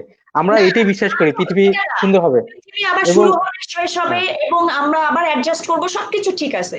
বাট আমার কথা হচ্ছে যে আমাদের যে শিল্পীরা, আমাদের যে এই যে মিডিয়ার পার্সন যারা আমরা আছি, একজন আরেকজনকে বেঁচে থাকতে যে মূল্যায়ন দেই না, মরে গেলে কি লাভটা হবে বলো আমাকে? তখন যদি আমি কান্না করি যে ভাই আপনাকে আমি মিস করি, ভালোবাসি, আমি আপনার এই ছিলাম ওই ছিলাম, no, this is fake. I don't like fake thing. তুমি যদি আমাকে মূল্যায়ন করো, তুমি যদি আমাকে ভালোবাসো, আমার in front of my face, মানে আমার সামনে থেকে তুমি আমাকে ভ্যালু দাও। আমি মরে গেলে আমাকে তুমি নোবেল পুরস্কার দিলা, আর তুমি আমাকে বললা যে ভাই আপনি অনেক কিছু করছিলেন, আমি কি কবরে এটা দেখতে পাবো? অবভিয়াসলি না। তো আমাকে বেঁচে থাকতে তুমি আমাকে ভালোবাসো, আমাকে যেটাই করো, ক্রিটিসাইজ করো, গালি দাও, যেটা ইচ্ছা চাই দাও, বেঁচে থাকতে সেই মূল্যায়নটা করো। মানে আমি চলে গেলে বা আমার পেছনে তোমরা করার কোনো স্কোপ মানে আমি দেখি না আসলে, আমি এই জিনিসটা আমি মনে করি না। আচ্ছা, আমরা আমরা এইসব দুঃখবোধ দূরে থাক দুঃখবোধ, আমরা হতাশা থেকে ঝেড়ে ফেলি, আমরা আরো আলোর পথে আসি, সুন্দরের পথে আসি। এবং অনেকে কমেন্টস করেছে, রাজবাড়িতে আমন্ত্রণ জানিয়েছে সাদাত ভাই এবং মোনালিসাকে, রাজবাড়ির চমচম, বিখ্যাত রাজবাড়ির চমচম খাওয়ার জন্য দাওয়াত দিয়েছে এখানে। এখানে তার সাদাত ভাই নিয়ে লিখেছে মেঘ, পড়তে পারছে না, চলে গেল এটা। আমার সাদাত ভাই কিছু যেমন আট ফাঁকে একটু গান শুনতে চাই, দুইজনের কাছ থেকে গান শুনতে চেয়েছে, আসলে কে গান করবে এটা আসলে টস করার বিষয় আছে। আহ, পক্ষ থেকে আপনি এখানে দিয়ে দিবেন। উম, হ্যাঁ, এখানে আমি আর একটা কথা বলি, এখানে আমাদের সাথে কিন্তু দর্শকও রয়েছে, দর্শকও কিন্তু কমিউনিকেশন করতে পারে এখানে আমাদের সাথে, এবং আমরা কিন্তু হুট করে কিন্তু যে কোনো দর্শককে এখানে নিয়ে আসতে পারি। আমি আর একটা কথা বলছি, শোনো পান্থ, রাজবাড়ির সার্কেলের আয়োজনে, হ্যাঁ হ্যাঁ, আমি বলি আর রাজবাড়ির সার্কেলের আয়োজনে এটা, এই লাইভ শোটি বিশেষ একটা উদ্দেশ্যে কিন্তু হচ্ছে, যেমন এই লাইভ শো থেকে প্রাপ্ত অর্থ আমরা কিন্তু যারা অসহায়, লকডাউনের পর যারা অসহায় দুস্থ, তাদের কাছে কিন্তু এই অর্থটা পৌঁছে যাবে। আমাদের একটা নাম্বার দেওয়া আছে, সাহায্যের নাম্বার, আপনারা যে যেভাবে পারেন অবশ্যই হেল্প করবেন, আমাদের এই টাকাটা অবশ্যই তাদের সাহায্য হিসেবে পৌঁছে যাবে। এবং আমরা দর্শককে নিয়ে নেবো। মোনালিসা আপু বলেন, কি বলতে চেয়েছিলেন মনে ছোট হয়? করে একটু বলতে চাচ্ছিলাম যে ইটস রিয়েলি, মানে তোমাদের যে এই উদ্যোগটা আমি অ্যাপ্রিসিয়েট করি। মানুষকে মানুষের পাশে দাঁড়ানো এই সময়টা আমি আসলে খুবই খুবই থ্যাঙ্কস। পান্থ, তোমাকে ধন্যবাদ দিব, এবং তোমার টিমের যারা আছে, যারা তোমার সাথে আছে, সবাইকে ধন্যবাদ জানাচ্ছি। এরকম একটা ভালো উদ্যোগ, যে কোনো ভালো উদ্যোগের সাথে আমাদের উচিত সাথে থাকা, পাশে থাকা, এবং একজন আরেকজনকে সাহায্য করা। সো আমি চাই আমাদের অবশ্যই। দর্শকরা, ইভেন আমরা যতটুকু যে যার জায়গা থেকে যতটুকু পারবেন, অবশ্যই আমরা একজন আরেকজনের পাশে দাঁড়াবো, সাহায্য করব। এটা খুবই একটা ভালো উদ্যোগ। এবং পান্থকে বলতে যাচ্ছি, যে দর্শক তোমাকে রিকোয়েস্ট করছে গান গাওয়ার, মানে আমাদেরকে গান গাওয়ানোর জন্য, তাকে রিকোয়েস্ট করো গান, আমরা যেন তার কাছ থেকে গান শুনতে পারি, হ্যাঁ কারণ আমরা তো গান পাই হ্যাঁ, না। আমাদের যে অপারেট করছে নাম শামসু ভাগ, অবশ্যই সে নিয়ে আসবে আমার এই দর্শককে সামনে নিয়ে আসবে। আমরা এই দর্শকের সাথে একটা আনতে চাই, আমরা দর্শকের সাথে কথা বলতে চাই। হ্যাঁ, হ্যাঁ, শামসু ভাগ আছেন মনে হয়, কোনো দর্শক? হ্যাঁ, আমরা দর্শকের সাথে কথা বলতে চাই, এবং আমাদের সাথে প্রিয় দুজন মানুষ রয়েছে, মোনালিসা এবং রয়েছেন সাদাত হোসাইন। তাদের সাথে আমরা এখন দর্শককে নিয়ে নিচ্ছি। আহ হ্যাঁ, যে কোনো একজন দর্শককে নিয়ে নিচ্ছে।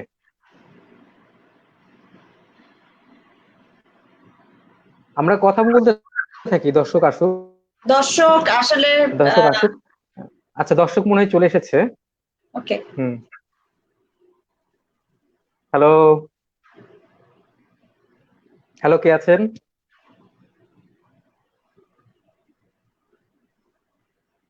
আচ্ছা, হ্যাঁ সাদাত ভাই, হ্যাঁ, দর্শক আসতে থাকুক, মনে হয় পাটুরিয়া ঘাট পার হয়ে আসতেছে, একটু দেরি হবে মেবি, আসতে থাকুক, আমরা আমাদের কথা কথা চালিয়ে যাই। সাদাত ভাই, এই যে খাবো। আপনার আপনার হ্যাঁ হ্যাঁ চমচম তো তুমি তো দাওয়াত দিলে চমচমের, তার সাথে রাজবাড়ির আর কি কি? হ্যাঁ হ্যাঁ, রাজবাড়ির যেমন বিখ্যাত রাজবাড়ির চমচম, দই, মিষ্টি জাতীয় সব খাবার, রসগোল্লা, মানে ও রাজভোগ, যেটা প্লিজ, তাহলে রাজভোগ। stop, আর হ্যাঁ আমি শুনতে চাই না হ্যাঁ, থাক। তারপর রাজবাড়ি এক রকমের চপ বানায়, যে চপটা 40 বছর ধরে এই লোকটা চপ বানায়, এই চপটা কোথায় পাওয়া যায় না, এত সুন্দর চপ। ওয়াও, তারপরে রাজবাড়ির রাজবাড়ির যে কোনো খাবার রাজবাড়ির কি বলবো, পাংশার চানাচুর, শঙ্করের চানাচুর, খুবই চমৎকার চানাচুর। আর বলো না এবং প্লিজ, আমাদের খাবার অনেক,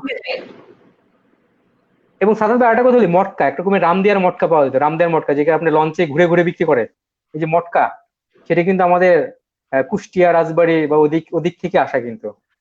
আপনি যেহেতু মাদারীপুরের মানুষ, ঠিক আছে, সেহেতু মনে হয় আপনি মনে হয় জানেন। আচ্ছা, আমি একটা ঘোষণা দিই, যে কোনো দর্শক যদি সরাসরি লাইভে অংশগ্রহণ করতে চান, তারা অবশ্যই আমাদের সাথে যুক্ত হতে পারেন, আমরা তাদেরকে অবশ্যই আমাদের লাইভে নিয়ে আসবো, এবং আমাদের প্রিয় দুজন মানুষের সাথে কথা হবে, প্রশ্ন রাখতে পারেন। আমাদের আমাদের এখানে একটা লিঙ্কও দেওয়া রয়েছে, আপনারা অবশ্যই এই লিঙ্কের মাধ্যমে আমাদের সাথে সংযুক্ত হতে পারেন। মোনালিসা আপু, আপনি মাঝখানে এসেছিলেন, আসার পরে আপনি সিকেন্দার বক্স করেছিলেন 6টা পর্ব, এবং সেটা খুব হিট হয়েছিল, মোশাররফ ভাই ছিল মিনি, মনে হয় এটা মনে হয় সিকেন্দার বক্স, 6টা পর্ব করেছিলেন, এবং হ্যাঁ, আহ, এবং এরপরে অনেক অনেক অনেক কাজ করেছেন। ওই সিকান্দার বক্সে একটু অভিজ্ঞতা জানতে চাচ্ছি আসলে, তখন আসলে যখন এই হিট হতে শুরু করলো, তখন আসলে মোনালিসার অবস্থানটা কি ছিল তখন? মোনালিসার অবস্থানটা ছিল যে যখনই হিট হওয়া শুরু করলো সিরিয়ালটা তখনই চলে গেল মোনালিসা। তারপরে ডিরেক্টরের মাথায় হাত, আপনি আমাকে ছেড়ে চলে হ্যাঁ যেন না প্লিজ, পরের সিরিয়ালটা কি হবে, আমি কিভাবে করব। তারপরে কি সাগর ভাই তো স্টিল এখনো আমরা, হুম, আমি গতবার এসেছিলাম তখনই একটা কাজ করেছিলাম ঈদের সময় মনে হয়, আম, অন্য একটা হুম। সিরিয়াল। বাট সিকান্দার বক্সের যে মজার আম, অভিজ্ঞতা আসলে আমি কিভাবে শেয়ার করবো। আমরা শুটিং স্পটে, আমরা তো বিশাল বড় ইউনিট, বিশাল বড় আহ, মানে মানুষ মানে অ্যারেঞ্জমেন্ট, এবং অনেক শিল্পীরা একসাথে আমরা ওখানে কাজ করেছি। তো বলতে গেলে আমরা যখন কাজ করতাম, সাগরবাড়ি ইউনিটটা পুরোটাই হচ্ছে পুরো ফ্যামিলিগত, মানে আমরা ফ্যামিলির মতোই আসলে, আমার মনে হয় না যেটা আমরা শুটিং করছি। শুটিং কম হতো, আড্ডা, খাওয়া দাওয়া, আর মোশাররফ ভাইয়ের কথা, মোশাররফ ভাই যেখানে থাকবে এবং সাথে যা অন্য আর্টিস্টরা যারা আছে, সাজু ভাই, ও মাই গস, তারপর হচ্ছে আপনার তোমার আমাদের ভাই কি জানি নামটা ভুললাম কেন, যে ক্যারেক্টার গুলো থাকে না, মজার ক্যারেক্টার গুলো, আমি নামটা মনে আসতেছে না কেন। হুম। যাই হোক, সাজু ভাই, মোশাররফ ভাই, তো এরা যখন থাকে একটা সেটে, তা চিন্তা করো মানে কি হতে পারে, হাসতে হাসতে কোনো একটা বিষয় না আস্তে আস্তে পুরা কি ব্যথা হয়ে যায়। অর্ধেক টাইমে আমাদের হাসির হতো, হ্যাঁ, আড্ডা হতো, খাওয়া দাওয়া অনেক মজার একটা অ্যারেঞ্জমেন্ট হতো। আমরা পুরান ঢাকায় কাজ করেছি, না আমাদের সিকান্দার বক্স আমরা উত্তরায় কাজ করেছি, তারপরে ছিল আমি লাস্ট যেটা করছি ওটা এসেছিল পুরান ঢাকায়। বাট সবসময় খুব এত মজার ছিল, মানে বললাম না শুটিং কম হতো, আড্ডাবাজি বেশি হতো, খাওয়া দাওয়া, হুম। গল্প, এগুলো ভালো, মানে মজার করে কাজটা করা আমি মিস করি আসলে। তারিক ভাইয়ের সাথে একটা কাজ, আপনি তারিক ভাইয়ের সাথে একটা কাজ করেছেন বিজ্ঞাপনে, তারিক ভাইয়ের fair Tariq and Anam, lovely. হ্যাঁ, আমার প্রথম অ্যাড, তারিক আনাম খান, এটা আমার লাইফের প্রথম প্রথম ad. Ad Fair and Lovely. হ্যাঁ, হ্যাঁ প্রথম একবারে। অ্যাড, মানে আসলে এবার তারপরে তো আপনি কাগজের ফুল, বয়স যখন 21, মোটামুটি ভালো ভালো কিছু কাজ আমরা পেয়েছি আমরা। আচ্ছা আমাদের মনে হয় দর্শক সংযুক্ত হয়েছেন। হ্যালো, কে বলছেন? নামটা বলুন। হ্যালো, হ্যালো, কই গেলেন? দর্শক এসে আবার চলে যায়, বুঝলাম না। মানে আপনার চেহারা, আপনার দুইজনের আসলে চেহারার ঝলকানিতে মানে বেশি টিকে থাকতে পারে না এখানে। আচ্ছা, আমি আমি মোনালিসা আপুর কাছে আসবো, আগে সাদাত ভাইয়ের কাছে আসি। সাদাত ভাই, আপনি আপনি মোটামুটি আপনার যে বই থার্ড বেস্ট সেলার হয়েছিল বাংলা বইমেলায়, বাংলা একাডেমি মানে আমাদের যে বইমেলায়, 21শে বইমেলাতে, এবং তারপরে ইন্ডিয়াতেও আপনার বইটা হিউজ মানে বেস্ট সেলার হয়েছিল ইন্ডিয়াতে। এই বইমেলা আসলে আসলে আপনি কতটুকু কিরকম ব্যস্ত থাকেন, মানে কত মাস আগে থেকে ব্যস্ত থাকেন বইমেলার আগে? আচ্ছা, যেটা হয় যে আমি কিন্তু এখন মূলত লিখি, মানে আমার একমাত্র প্রফেশন মেকিং এর বাইরে, আমার একটা ছোট প্রোডাকশন হাউস আছে, সো ভিজুয়াল কন্টেন্ট মেকিং এর বাইরে যে সময়টা, পুরোটা সময় মূলত আমি লিখি আমার আচ্ছা আমাদের জীবিকার। একজন দর্শক এসেছে, দর্শকের সাথে একটু কথা বলবেন স্যার ভাই? হ্যাঁ, শিওর। স্যার ভাই, দর্শককে হাই বলবেন। হ্যাঁ, হ্যালো। হ্যালো, হ্যালো, কে বলছেন? কথা হ্যালো, শোনা শুনতে যাচ্ছে? পাচ্ছি না। হ্যালো, আপনার কথা শুনতে পাচ্ছি না।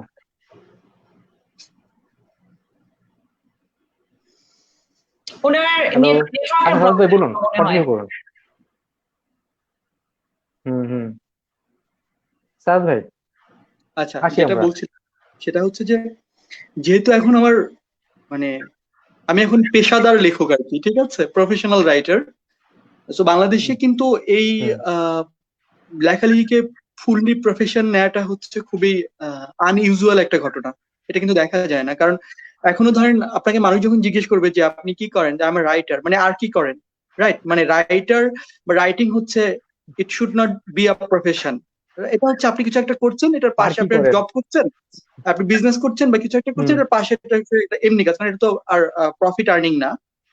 বাট 2015 থেকে হচ্ছে 2015-এর শেষের দিক থেকে আমি জব টপ ছেড়ে দিই, ছেড়ে দিয়ে হচ্ছে একটা প্রোডাকশন হাউস দেই, এবং সাথে হচ্ছে লেখালেখিটাকে আমি সিরিয়াসলি করি যখন থেকে আমার মনে হয়েছে যে I can earn enough money, to be honest, যে আমি এটা থেকে অনেক টাকা আর্ন করতে পারি যেটা আমার জন্য এনাফ। তো এবং এর পেছনে আমার সময় দিতে হবে। Then I started writing. তো এখন যেটা হয় কি যে প্রথম দিকে যেটা ছিল যে 2016-17 আমি প্রতি বছর একটা করে বই বের করতাম। তো একটা করে বই বের করলে সেটা বড় আকারের বই হতো, হয়তো 600-700 টাকা দাম, বা সাইজ হচ্ছে 400-500 পৃষ্ঠা।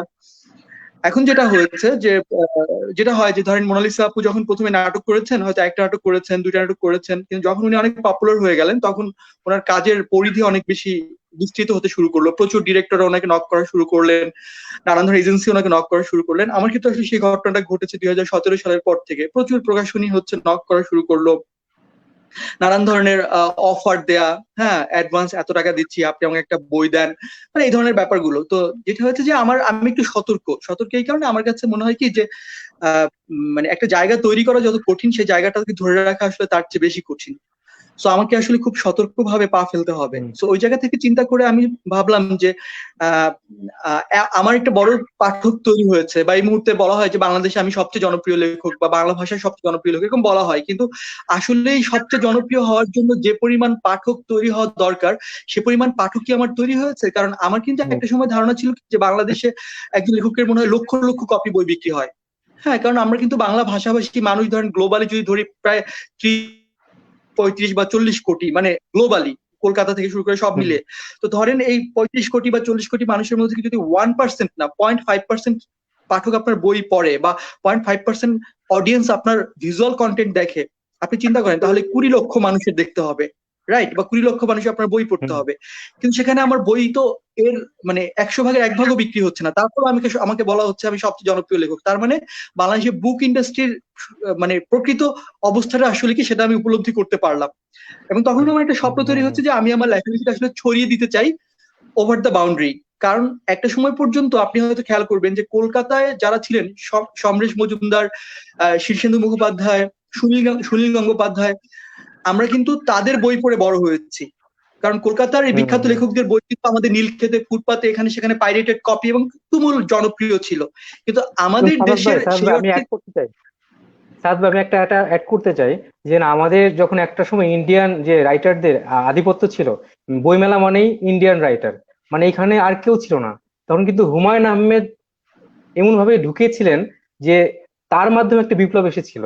এবং তখন হুমায়ুন আহমেদ কিন্তু এই বাংলার যে মানে মোটামুটি সাহিত্যকে এতটাই সমৃদ্ধ করেছেন যে এর পথ ধরে আজকে আমরা সাদাত হোসেনকে পেয়েছি, এবং সাদাত হোসেন আজকে মানে মোটামুটি ওই জায়গাটা এখনো চালিয়ে যেতে পারছে, বা পথে এখনো যেতে পারছেন। সাদ ভাই, still long way to go. আমি একটু এটা শেষ করতে চাই। সেটা হচ্ছে যে তখন আমার কাছে হঠাৎ করে মনে হলো যে এইরকম ভাবে একটা সময় যেটা ছিল যে আমাদের দেশের কিন্তু নানান ধরনের বিষয় আপনি ইন্ডিয়াতে অ্যাক্সেস নাই, যেমন আমাদের টেলিভিশন চ্যানেলগুলোর কিন্তু অ্যাক্সেস নাই, তাই না? ইন্ডিয়াতে কিন্তু অ্যাক্সেস নাই। অথচ যদি সে অ্যাক্সেসটা দেওয়া হতো তাহলে কিন্তু আমার বিশ্বাস যে আমাদের টেলিভিশনে যে কন্টেন্ট গুলো তৈরি হয়, যেমন আমাদের এখন ইউটিউব চ্যানেলে যে নাটকগুলো হয়, আমি দেখেছি যে আমার প্রচুর রিডার ধরেন দার্জিলিং, শিলিগুড়ি, তারপর হচ্ছে আপনার মুর্শিদাবাদ, বর্ধমান থেকে প্রচুর পাঠকরা আমার সাথে দেখা করতে আসেন। তো তারা এসে আমাকে জিজ্ঞেস করেন মোশাররফ করিমের কথা, যে তাকে আপনি চিনেন, তার সাথে আপনার দেখা হচ্ছে কিনা, অনেকেই জিজ্ঞেস করেন। তাহসানের কথা জিজ্ঞেস করেন, তাহসানের গানের কথা জিজ্ঞেস করেন। তো আমি তখন বুঝতে পারি যে একটা বড় রেভুলেশন আসলে ঘটে গেছে। রেভুলেশনটা ঘটে গেছে যে আমাদের যেই জিওগ্রাফিক্যাল বাউন্ডারিটা উঠে গিয়ে একটা ভার্চুয়াল নিউ ওয়ার্ল্ড তৈরি হয়েছে, একটা ওপেন গ্লোবাল প্ল্যাটফর্ম তৈরি হয়েছে ফেসবুকের কারণে বা ইউটিউবের কারণে। এখন আপনি মানুষকে আসলে যেমন আপনি যদি চান যে বাংলাদেশের বই আপনি এখন ইন্ডিয়াতে মানে লিগালি হচ্ছে গভর্নমেন্ট অ্যাক্সেস দিবে না, তার মানে কিন্তু বই যে এখানকার পাঠক পাবে না, বিষয়টা এমন না। কারণ হচ্ছে এখন অনলাইনের মাধ্যমে মানুষ আপনার লেখা পড়তে পারছে, রাইট? কন্টেন্টও কিন্তু একভাবে ওইভাবে যাচ্ছে। So we are getting a greater platform. হ্যাঁ, তো এই যে গ্রেটার প্ল্যাটফর্মটা, তখন আমার কাছে মনে হয়েছে যে যদি আমার লেখার ওই শক্তিটা থাকে, then I can try my best to speed my writings. এবং একটা সময় যেটা হয়েছে, এখন আপনি যেটি বলছেন যে আমি যখন কলকাতায় গেলাম, আমি দেখলাম যে একমাত্র হুমায়ুন আহমেদ স্যার ছাড়া সেই অর্থে বিস্তৃত আর কোনো লেখকের লেখা আসলে কলকাতার পাঠকরা জানেন না বা চেনেন না। আলহামদুলিল্লাহ যে গত 3 বা 4 বছরে হচ্ছে দ্য সিচুয়েশন চেঞ্জড। হ্যাঁ, এখন যেটা হয় যে গত বছরে কলকাতার যে এই সময় পত্রিকা আমাকে নিয়ে একটা রিপোর্ট করেছিল, ওখানে লিখেছিল যে আমাদের যে বাংলাদেশ প্যাভিলিয়ন ছিল, সেই প্যাভিলিয়ন থেকে কর্তৃপক্ষ আমাকে বের করে দিয়েছিলেন এই কারণে যে এই পরিমাণ পাঠক গ্যাদারিং হয়েছে যে অন্য সব স্টল হচ্ছে ব্লকড হয়ে গেছিল কলকাতায়। বাহ। যে কলকাতায় এই পরিমাণ পাঠক হয়েছিল যে অন্য কোনো স্টলে কেউ ঢুকতে পারছিল না আমার কারণে, মানে আমার পাঠকদের কারণে। তো তখন আমাকে বাইরে বের করে, স্টল থেকে বাইরে বের করে একটা খোলা জায়গায় বলছে আপনি এখানে বসেন, আপনার পাঠকরা এখানে আসুক। এটা এই সময় পত্রিকা একটা রিপোর্টও করেছিল তখন এটা নিয়ে। তো আমার এখন যেটা মনে হয় যে ওই জায়গাটা তৈরি হয়েছে, ওই জায়গাটা তৈরি হয়েছে এবং এখন বাংলাদেশের অনেক তরুণ লেখকরাই হচ্ছে কলকাতার এই মার্কেটটা বা এই অডিয়েন্সটার প্রতি হচ্ছে আগ্রহী হয়ে উঠছে, প্রকাশকরা আগ্রহী হয়ে উঠছে। So it's a great achievement for our literature. একই সাথে আমার কাছে মনে হয় যে আমাদের যে ভিজুয়াল কন্টেন্ট গুলো আছে, আই স্টিল টু বিলিভ, যেটি মোনালিসা আপু বলছিল যে আমাদের আসলে মেধার কিন্তু ঘাটতি নাই, আমাদের সমন্বয়ের অভাব আছে। হ্যাঁ, আরেকটা প্রবলেম যেটা আমি আমার প্রথম সিনেমা রিলিজ করতে গিয়ে আমি রিয়েলাইজ করেছি, সেটা হচ্ছে আমাদের প্রসেস গুলো অনেক ডিফিকাল্ট। যেমন হচ্ছে আমি একটা সিনেমা রিলিজ করবো, আমার হল ডিস্ট্রিবিউশনে গিয়ে আমি দেখলাম যে বিশাল সিন্ডিকেট। এটা আপনি বিনোদন সাংবাদিক, আপনি খুব ভালো করেই জানেন। আজকে আমি জানছি যে আমি 40টা সিনেমা হল পাচ্ছি, কালকে সকালে আমি গিয়ে দেখলাম যে আমি সিনেমা হল পাচ্ছি 15টা বা 13টা। এরপরে ধরেন টিকিট বিক্রি হচ্ছে কিনা সেটার কোনো প্রসেস নাই। আপনি সেখানে টাকা লগ্নি কারো যিনি প্রডিউসার তিনি পাবেন কিনা সেটার কোনো সিস্টেম নাই। এরকম নানাবিধ সংকটের কারণে হচ্ছে, যেটি হচ্ছে আমার কাছে মনে হচ্ছে যে আমাদের আসলে যদি লিটারেচার এবং ফিল্ম বা ধরেন আপনি ভিজুয়াল কন্টেন্ট বলেন, এটা দুইটা কিন্তু একটা থেকে আরেকটা আলাদা না। কারণ একটা নাটক হতে হলে সবারই কি দরকার? গল্প। একটা গান হতে হলে কি দরকার? লেখা। আমরা সাহিত্যের সাথে কিন্তু প্রত্যেকটা কন্টেন্টে ওতপ্রোত ভাবে জড়িত। সুতরাং আমরা যদি আমাদের গ্লোবাল মার্কেটে যারা বাঙালি কমিউনিটি আছে, যারা বাংলা ভাষাভাষী আছে, তাদের কাছে আমাদের সাহিত্য পৌঁছে দিতে পারি, তাহলে আমরা আমাদের ভিজুয়াল কন্টেন্টও পৌঁছে দিতে পারবো, আমরা আমাদের গানও পৌঁছে দিতে পারবো। তো ওই জায়গা থেকে আমার কাছে যেটি মনে হয়, আমি একদম একমত যে আমাদের একটা কোঅর্ডিনেশন দরকার। আমাদের ব্যক্তিগতভাবে আমার সাথে মোনালিসা বা আপনার সাথে যদি কোনো সমস্যা থাকেও, প্রফেশনালিজমের জায়গা থেকে কাজের জায়গায় কিন্তু আমরা ওই ইউনিটিটা রাখবোই। আমাদের কথা হবে যে we are fighting for spirit Bangla content, right? যে আমরা বাংলা আমাদের অনুভূতিটা, আমাদের কন্টেন্ট আমরা ছড়িয়ে দেওয়ার জন্য যুদ্ধ করছি। এটা কোনো পার্সোনাল যুদ্ধ না, এটা হচ্ছে একটা সমন্বিত চেষ্টা। তো আমার কাছে আমি একদমই একমত 100% যে আমাদের এই ইউনিটি ইজ এ স্ট্রেংথ, তাই না? আমাদের ইউনিটিটা থাকতে হবে, কোঅর্ডিনেশনটা থাকতে হবে। যদি থাকে, আমি যেমন চেষ্টা করেছি এই তরুণ প্রজন্মের একজন প্রতিনিধি হিসেবে যে বাংলা লিটারেচারটাকে হচ্ছে ছড়িয়ে দেওয়ার। আমি লাস্ট ইয়ারে হচ্ছে অস্ট্রেলিয়াতে গেলাম, অস্ট্রেলিয়া হচ্ছে সিডনিতে, মেলবোর্নে এবং ব্রিসবেনে। আমি এই এক্সপিরিয়েন্সটা একটু শেয়ার করতে চাই যে এটা আমার লাইফে একটা খুব বড় ইন্সপিরেশনের জায়গা। মোনালিসা আপু, ধরেন আমি যখন সিডনিতে আমাকে ইনভাইট করা হয়েছে, তো আমি যারা ইনভাইট করছি তাদেরকে আমি বলছিলাম যে আপনারা যে আমাকে ইনভাইট করছেন, এখানে আপনাদের অনেক মানে ফাইন্যান্সিয়াল ইনভেস্টমেন্ট আছে। ওখানে আমি যাবো, আমার এক ক্যাশ থাকতে হবে, ওখানে ওরা আমাকে একটা রেমুনারেশন দিবে, এরপর আমি ব্রিসবেনে যাব, তারপর হচ্ছে মেলবোর্নে যাব, এখানে অডিটোরিয়াম ভাড়া করতে হবে, কি আমি স্পিচ দিব। এখন যেখানে হচ্ছে আমরা সাধারণত এই ধরনের কাজ করতে দেখি কাদেরকে, এই ধরনের কাজ করতে দেখি সিঙ্গার বা ধরেন যারা মিডিয়া পার্সোনালিটি, মানে যারা সিনেমা করেন, হ্যাঁ, নায়ক নায়িকা, পারফর্মার, রাইট? তাদের থেকে হচ্ছে স্পন্সর পাওয়া যায়, টাকাটা পুষে। কিন্তু আমার নিয়ে তো আপনাদের কোনো লাভ নাই, বরং আপনাদের লস হবে। তখন আমরা বারবার বলছিল যে না, আমরা ইয়াং জেনারেশনের একজন রিপ্রেজেন্টেটিভ হিসেবে আপনার যে ভাবনা, সে ভাবনাগুলো আমরা এখানকার ইয়াংদের মধ্যে ছড়াই দিতে চাই। কারণ আপনি অনেক বেশি হচ্ছে মানে শেকড়ের কথা বলেন, অনুভূতির কথা বলেন। তো আমি অনেকবার বলার পর আমি বললাম যে আপনারা কোনো স্পন্সর পাবেন? বললাম আমরা ছোটখাটো অনেকগুলো স্পন্সর পেয়েছি, আর প্রোগ্রামগুলো হবে পেইড, মানে মানুষকে টিকিট কেটে হচ্ছে আপনার প্রোগ্রামে আসতে হবে। তো আমি হেসে দিয়ে বললাম যে বাংলাদেশেও যদি টিকিট কেটে কোনো প্রোগ্রাম করা হয়, আমার প্রোগ্রাম কেউ শুনতে আসবে না। ওনারা বললেন যে আপনি আগে আসেন, তারপর দেখেন। কিন্তু আই ওয়াজ লিটারালি কনফিউজড এবং আমি স্কেয়ার্ড ছিলাম যে এটা কখনোই সম্ভব হবে না। অ্যান্ড দ্য এক্সপিরিয়েন্স হচ্ছে, আমি যখন সিডনিতে গিয়ে নামলাম, দেখলাম রাস্তার দুই পাশে আমার বড় বড় ছবি সিডনিতে। You got my point? হ্যাঁ, আমি হতভম্ব হয়ে গেলাম যে is it possible, or I am মানে ড্রিমিং সামথিং। Okay, fine. বিশাল আপনার অডিটোরিয়াম ভাড়া করা হয়েছে সিডনি শহরের প্রাণ কেন্দ্রে, খুবই এক্সপেন্সিভ অডিটোরিয়াম।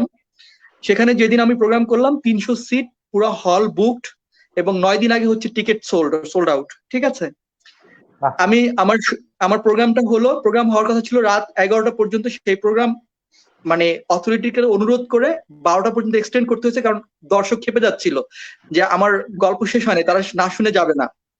মেলবোর্ন, ব্রিসবেনেও সেম ঘটনা। তো আমার কাছে তখন মনে হয়েছে যে এই যে বাঙালি কমিউনিটি যারা আছেন গ্লোবালি, মোনালিসা আপু আরো ভালো বলতে পারবেন, দেশের বাইরে থাকলে না দেশের প্রতি অনুভূতিটা যত প্রখর থাকে, এটা দেশের মানুষের মধ্যে এতটা প্রখর থাকে না। তারা ধরেন একটা সামান্য চাবির রিঙে যদি বাংলাদেশের পতাকার ছবি দেখেন, তারা মনে করেন যে তাদের কলিজায় এটা।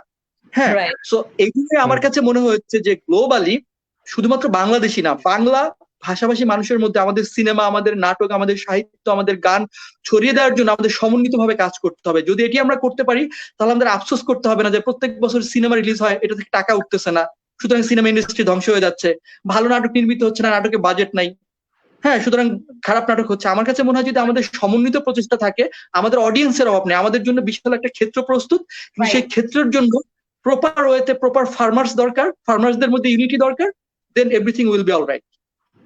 অনেক ভ্যালুয়েবল কথা। আমরা আসলে এটাই বিশ্বাস করি। আমি মোনালিসা আপুর কাছে আসলে জানতে চাচ্ছিলাম যে মোনালিসা আপু, এই যে আপনার সহকর্মী হিসেবে বা আপনার সাথে এই আমাদের সাথে একজন দর্শক রয়েছে, আমি তার সাথে কথা বলি আগে। হ্যালো, কে বলছেন? হ্যালো, হ্যালো, শুনতে পাচ্ছেন? হ্যাঁ, ভাইয়া আমাকে শুনতে হ্যাঁ, পাচ্ছেন? আমি নাম বলুন। রাজবাড়ি থেকে সুকান্ত হ্যাঁ, বলছি। আচ্ছা সুকান্ত বলুন, আমি রাজবাড়ি কাকে থেকে প্রশ্ন সুকান্ত করবেন? বলছিলাম। আমি সাদাত হোসেনের কাছে একটি প্রশ্ন করতে চাই। হ্যাঁ, ভয়াবহ কোনো প্রশ্ন না তো? না না না না না, আমি আসলে আপনাদের দুজনেই অনেক বড় ভক্ত, এবং আমি লিটারেলি এখন হাত পা আমার কাঁপছে যে আপনাদের সাথে আমি কথা বলছি, এবং প্রচন্ড ঘামছি। বড় কথা, প্রচন্ড ঘামছি। ভাই, যে বিষয়টি আমি আসলে আপনার কাছে একটু জানতে চাচ্ছিলাম যে এবার বইমেলায় যে অনেক নতুন লেখকের বই আসছে, এবং যদি আমি নাম ধরেই বলি, আয়মান সাদিকের একটি বই আসছিল যেটি হলো লোকে কি বলবে, সাকিব বিন রশির সাথে, এবং আরো সালমান মুক্তাদির একটি বই আসছিল, এবং সব সময় মানে একটি রব উঠে গিয়েছিল যে জাত গেল একটি বিষয়, যে সাহিত্যের ধ্বংস হচ্ছে, সাহিত্য একটি বিষয়, যেটা নিয়ে আপনি একটি ইন্টারভিউতে বলেছিলেন যে আসলে সাহিত্যকে এত ছোট বিষয়, এত ঠুনকো বিষয়, যে এটা আসলে একটা নতুন ধারা আসলেই সেটি নষ্ট হয়ে যাবে। তো বিষয়ের প্রশ্নটা আমার এটা ছিল যে আপনি যখন সিনেমায় আসছেন, সিনেমা নির্মাণ করছেন, তখন আসলে এইরকম রব উঠেছে কিনা? আপনার প্রথম যেই মিউজিক্যাল ফিল্মটা বানালেন, অথবা এরপরে যেই সিনেমাটি আসবে, আপনি বললেন যে একটা থ্রিলার ফিল্ম বানাবেন, তো এই যদি এরকম রব ওঠে, তখন সেক্ষেত্রে আসলে আপনি কি করবেন বা দর্শককে কিভাবে বোঝাবেন? যেমন আপনি একটা জিনিস সুন্দরভাবে বলেছিলেন যে বাংলা সাহিত্যকে এত ছোট বা এত ঠুনকো জিনিস, যে নতুন ধারা আসলেই সেটি নষ্ট হতে পারে বা পরিবর্তন হতে পারে। তো আপনার ক্ষেত্রে যদি এমনটি হয়, তো সেই ক্ষেত্রে দর্শককে আপনি আসলে কি বলতে চাচ্ছেন, বা আগে থেকে আপনি কিভাবে বলবেন, বোঝাবেন, বিষয়টি একটু জানতে খুবই চাচ্ছিলাম। দারুণ একটা প্রশ্ন। আমি একটু বলি, সবাই মানে বোর হচ্ছেন না তো? না, আমি একটু বলি, উত্তরটা দেওয়া দরকার, আরে এটা অনেকেরই প্রশ্ন। আহ, আচ্ছা, সেটা হচ্ছে আহ বাংলাদেশে যখন হুমায়ুন আহমেদ স্যার যখন লিখতেন, হুমায়ুন আহমেদ স্যার কি বাংলাদেশের ইতিহাসের সবচেয়ে জনপ্রিয় লেখক, তাই তো? অথচ হুমায়ুন আহমেদের বিরুদ্ধেও কিন্তু প্রচুর অভিযোগ বা তার লেখা নিয়ে প্রচুর সমালোচনা আছে। তিনি হচ্ছেন কি বাজারি সাহিত্যিক, সস্তা সাহিত্যিক, এরকম প্রচুর কথা হয় না? আচ্ছা, তো বিষয়টা হচ্ছে আমার কিছু নিজস্ব এক্সপ্লানেশন আছে যে যেই বই বাজারে বিক্রি হয় সেটাই বাজারি। সো বাংলাদেশ সকল লেখকই মূলত বাজারি লেখক। Goat my point? এখানে হুমায়ুন আহমেদকে আলাদা করে আইডেন্টিফাই করার একটা মাত্র কারণ, হি ওয়াজ ইমেন্সলি পপুলার। আচ্ছা, এখন আয়মান সাদিক, সালমান বিন মুক্তাদির, আরো যারা বই লিখেছেন তাদের বই প্রচুর পাঠক কিনছেন। এ কারণে আমাদের দেশের স্বঘোষিত যারা শুদ্ধ সাহিত্যের কর্তা ব্যক্তি বা ধারক এবং বাহক মনে করেন নিজেদেরকে, তারা বলা শুরু করলেন যে তারা সাহিত্য ধ্বংস করে দিচ্ছে। আমার প্রশ্ন হচ্ছে, একটা একটা ইন্ডাস্ট্রিতে, ধরেন হলিউড একটা ফিল্ম ইন্ডাস্ট্রি, বিশাল একটা ফিল্ম ইন্ডাস্ট্রি, হলিউডে কি শুধুমাত্র ওই ক্লাসিক্যাল সিনেমায় নির্মিত হয়, নাকি সেখানে কমার্শিয়াল, সেখানে A grade, B grade, C গ্রেডের সিনেমা নির্মিত হয় না? হয়। এটার কারণ হচ্ছে আপনার চিন্তার জায়গায় যদি আপনি বৈচিত্র্যময়তার সুযোগ না দেন, তাহলে সেখানে হচ্ছে আপনার বহুমুখী কাজ কখনোই বের হয়ে আসবে না। Goat my point? আপনি যদি একটা স্ট্যান্ডার্ড ফিক্স করে দেন, বা আপনি যদি একটা পার্টিকুলার ডেফিনিশন ফিক্স করে দেন যে শুধুমাত্র এটাই করতে পারবে ইন্ডাস্ট্রিতে, বাইরে করতে পারবে, তাহলে ইন্ডাস্ট্রি সারা জীবন ওই একই রকমের জিনিস নির্মাণ করবে। আরেকটা বিষয় সেটি হচ্ছে, একই জায়গায় থেকে যাবে। হ্যাঁ, আরেকটা বিষয় যেটি বলা হচ্ছে যে আয়মান সাদিকদের বইয়ের কারণে সাহিত্য ধ্বংস হয়ে যাচ্ছে। আমার বক্তব্য হচ্ছে, আয়মান সাদিক কি কখনো ক্লেম করেছে যে আমি লিটারেচার লিখছি? পৃথিবীর ইতিহাসে শিব খেরা নামে একজন খুব বড় মোটিভেশনাল রাইটার ছিলেন, যে ইউ ক্যান উইন নামে, সেটা মনে হয় কোটি কোটি কপি বই বিক্রি হয়েছে। তো শিব খেরার এই বইয়ের জন্য কি ইন্ডিয়ার সকল সাহিত্যিকরা, অরুন্ধতী রায় বলেন, আরো যারা যারা আছেন, তারা বলেছেন যে আমাদের সাহিত্য ধ্বংস হয়ে যাচ্ছে শিব খেরার কারণে? এটা যদি কেউ বলেন তাহলে মনে করতে হবে যে তার লেখার ওই শক্তিটা নাই, তার নিজের প্রতি কনফিডেন্সটা নাই। একজন লেখক যদি মনে করেন যে আরেকজনের লেখার কারণে, আরেকজনের খারাপ লেখার কারণে আমার ভালো লেখা হচ্ছে বাজারে জায়গা করে নিতে পারছে না, তার মানে তার ভালো লেখার ওই শক্তিটা নাই যে সে যাকে খারাপ লেখা বলছে সেই খারাপ লেখাটাকে ওভারকাম করে নিজের লেখাটাকে প্রতিষ্ঠিত করার বা পাঠকের মধ্যে ছড়িয়ে দেওয়ার ক্ষেত্রে। হ্যাঁ, তো আমার বক্তব্যটা এখানে স্পষ্ট যে যে কেউ যতক্ষণ না পর্যন্ত সেটা সমাজের জন্য ক্ষতিকর কোনো ভূমিকা পালন না করে, ততক্ষণ পর্যন্ত যে কেউ যে কোনো ধরনের বই লিখতে পারে। পৃথিবীর ইতিহাসে আমরা তো ইয়ের নাম তো সবসময় বলি, আপনার এই যে মোটিভেশনাল বই যার পড়ি খুব সরি মানে খুব পরিচিত নাম মানে গ্লোবালি, আচ্ছা ওয়েল, তো আমার কথা হচ্ছে যে পৃথিবীর সব দেশই হচ্ছে সকল ধরনের সাহিত্য রচিত হবে, সকল ধরনের সিনেমা হবে, যেটা ভালো সেই ভালোটা লেখার মতো যদি ক্ষমতাটা আমাদের থাকে, তাহলে আমরা কখনো ভয় পাবো না। আমরা আসলে ভালো কন্টেন্ট নির্মাণ করি, ভালো লেখা লিখি হচ্ছে পাঠকের মন জয় করবো। আর যদি আমরা সবসময় ভীত থাকি যে অন্যের কারণে আমার লেখা হচ্ছে প্রচার হচ্ছে না বা মানুষ গ্রহণ করছেন, তার মানে হচ্ছে আমার দুর্বলতা। Number one. সিনেমার ক্ষেত্রে যে ঘটনাটি ঘটছে, তো প্রথম সিনেমায় আমি খুব একটা সমালোচিত হই নাই। এটির দুইটা কারণ হতে পারে।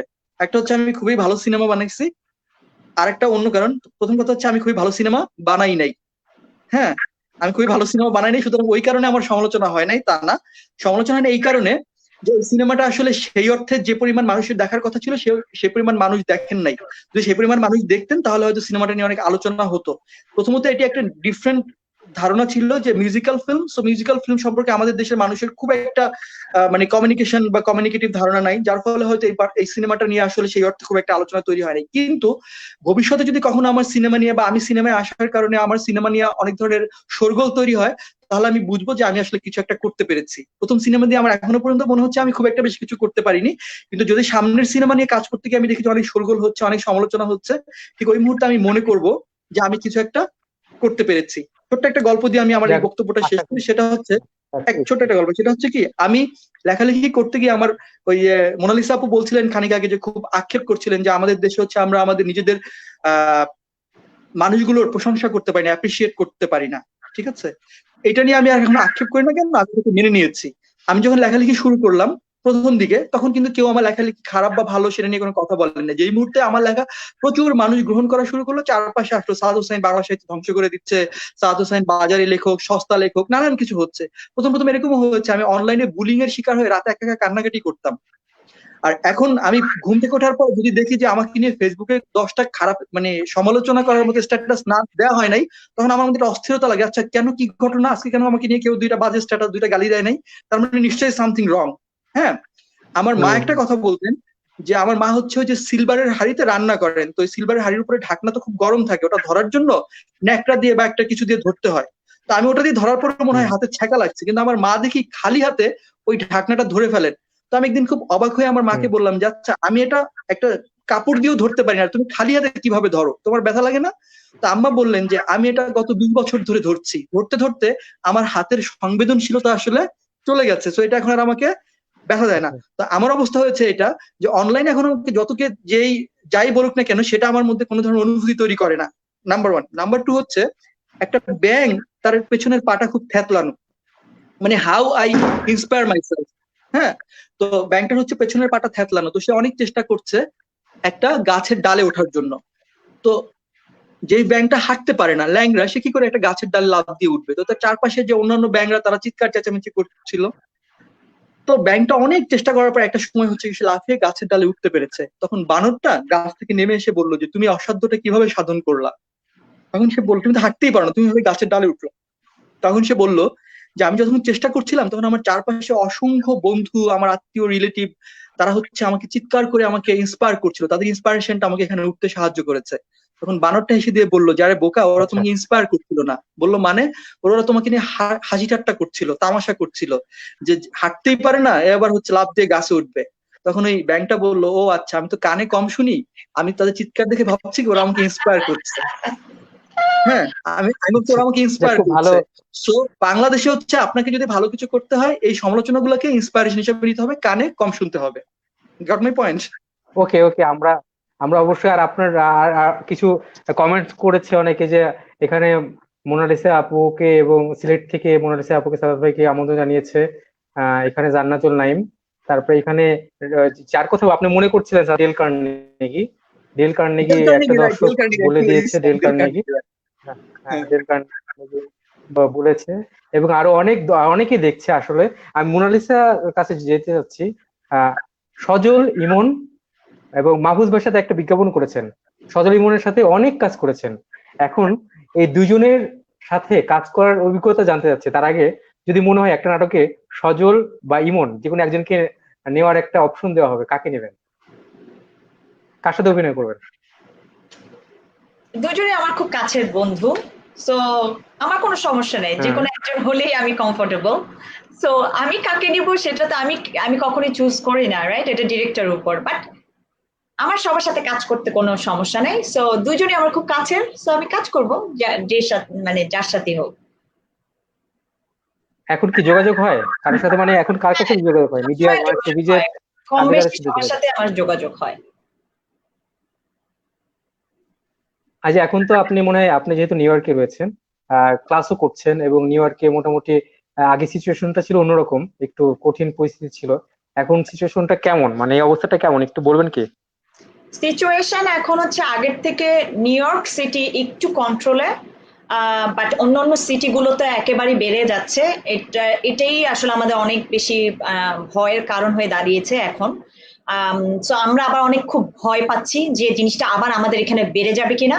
সো আমাদের গভর্নর চিন্তা করছে যে আবার লকডাউনে দিবে কিনা, এখনো আমরা শিওর না।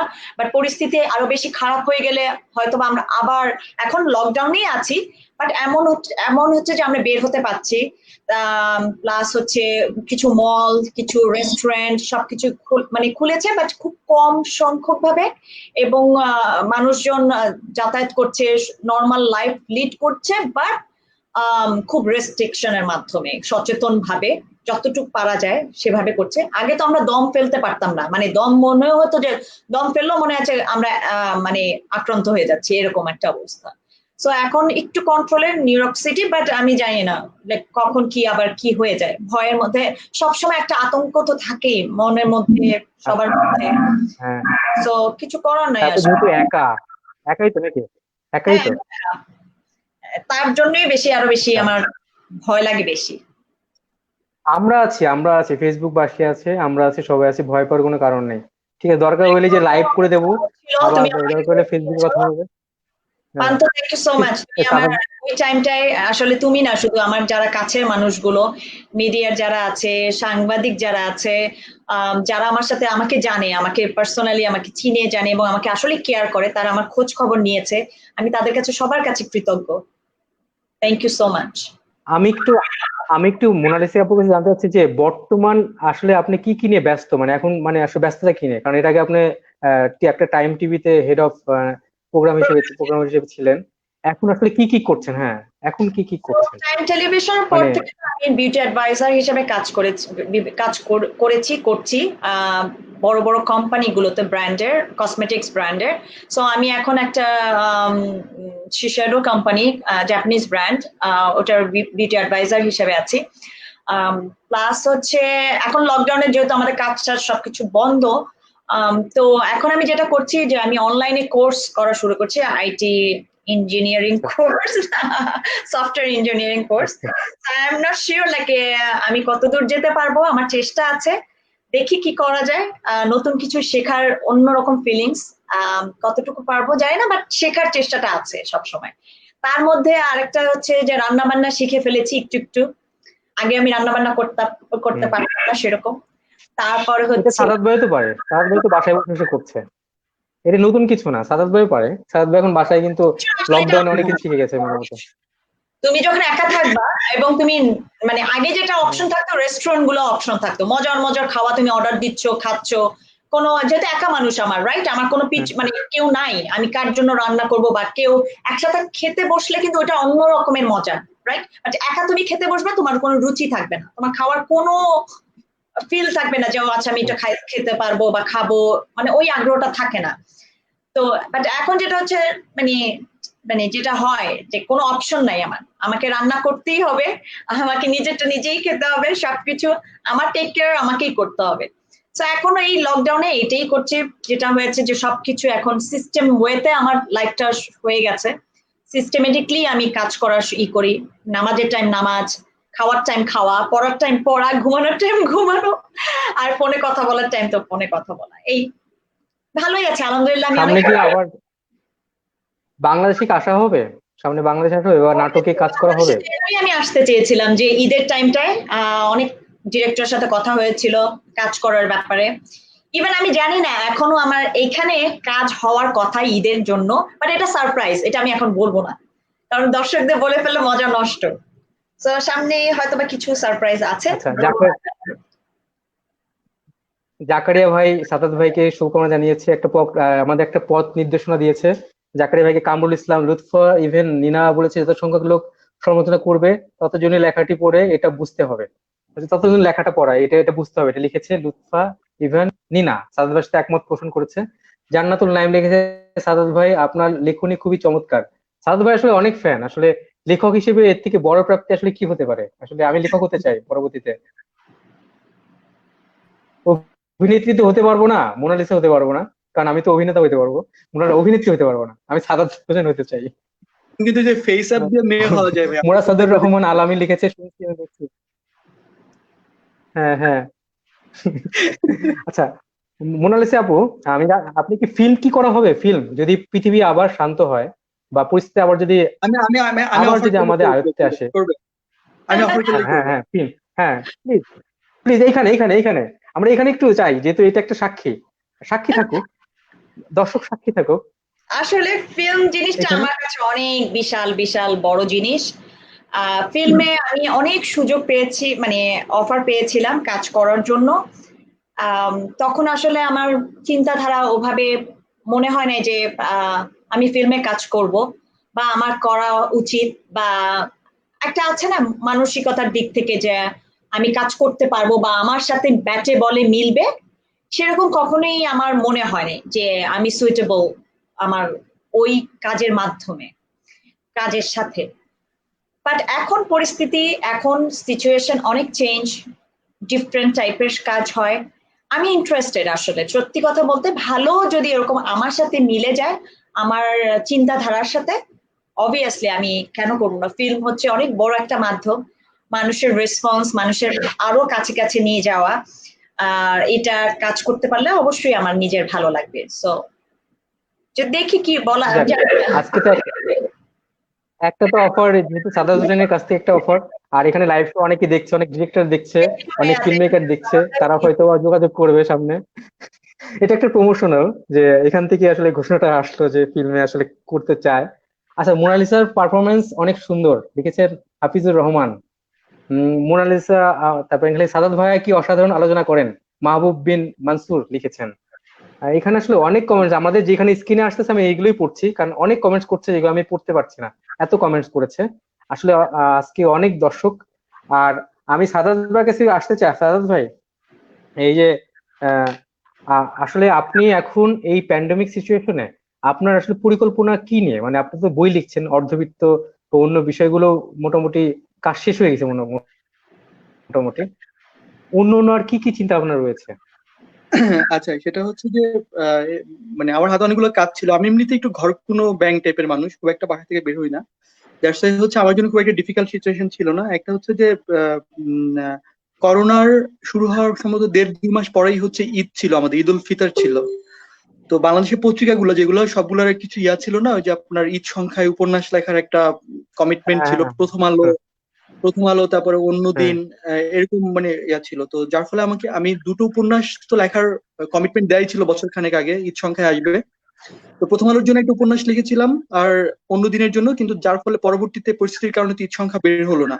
আচ্ছা, হুম এই মুহূর্তে যেটা করছি, আমার একটা বিগ প্ল্যান আছে। প্ল্যানটা হচ্ছে, আমার যেটা মনে হয়েছে যে আমাদের বাংলাদেশের সাহিত্যে আমাদের নিজস্ব মৌলিক কোনো আইডেন্টিক্যাল বা আইকনিক ডিটেকটিভ ক্যারেক্টার নাই। যেমন ধরেন, আমরা গ্লোবালি কি দেখেছি, ধরেন শার্লক হোমস দেখেছি, ইয়ান ফ্লেমিং এর জেমস বন্ড দেখেছি। আমরা কলকাতায় পশ্চিমবঙ্গে বাংলা লিটারেচারে আমরা দেখেছি ফেলুদা, ব্যোমকেশ বক্সী, কিরিটি রায়, তারপর হচ্ছে আপনার গোয়েন্দা সবর। কিন্তু আমাদের দেশে যদি গোয়েন্দা কাহিনী বা ডিটেকটিভ ক্যারেক্টার বলতে আমরা বুঝি মাসুদ রানা, কিন্তু মাসুদ রানা কিন্তু আমাদের মৌলিক ক্যারেক্টার না। মাসুদ রানা হচ্ছে আপনার অ্যাডপ্টেড, রাইট? আর ছোটবেলায় আমরা পড়েছি 3 গোয়েন্দা, সেটাও অ্যাডপ্টেড। হুম হুম তো তখন আমার কাছে মনে হ্যাঁ হয়েছে যে যেহেতু এই মুহূর্তে একটা বড় অংশের পাঠক আমার লেখা পড়েন, so let's try. Even Humayun Ahmed স্যারের মিসির আলীও কিন্তু গোয়েন্দা ক্যারেক্টার না, ওটা হচ্ছে আপনার একটা মানে সাইকিয়াট্রিস্ট উনি, ঠিক আছে? তো তখন আমি একটা এক্সপেরিমেন্টাল, এবং রহস্য উপন্যাস লেখা খুবই কঠিন, যেহেতু আমি রহস্য উপন্যাস কখনো লিখিনি। আমি গত বছরের মাঝামাঝি একটা রহস্য উপন্যাস লিখলাম ছদ্মবেশ নামে, এবং ওইখানে আমি একটা ক্যারেক্টার ডেভেলপ করলাম, নাম হচ্ছে রেজা। হ্যাঁ, যে আচ্ছা। যে হচ্ছে একজন পুলিশ অফিসার, যে হচ্ছে বিভিন্ন ধরনের, যেমন আমি চেয়েছিলাম দুইটা ক্যারেক্টার অ্যাডপ্ট করতে, একটা হচ্ছে একজন জার্নালিস্ট, ক্রাইম জার্নালিস্ট, আরেকজন হচ্ছে হুম। আপনার পুলিশ অফিসার। কারণ বাংলাদেশে কিন্তু আপনার প্রাইভেট ডিটেকটিভের কনসেপ্টটা নাই, যেমন ফেলুদা ছিল প্রাইভেট ডিটেকটিভ, কিন্তু আমাদের দেশে প্রাইভেট ডিটেকটিভের কনসেপ্টটা আসলে নাই।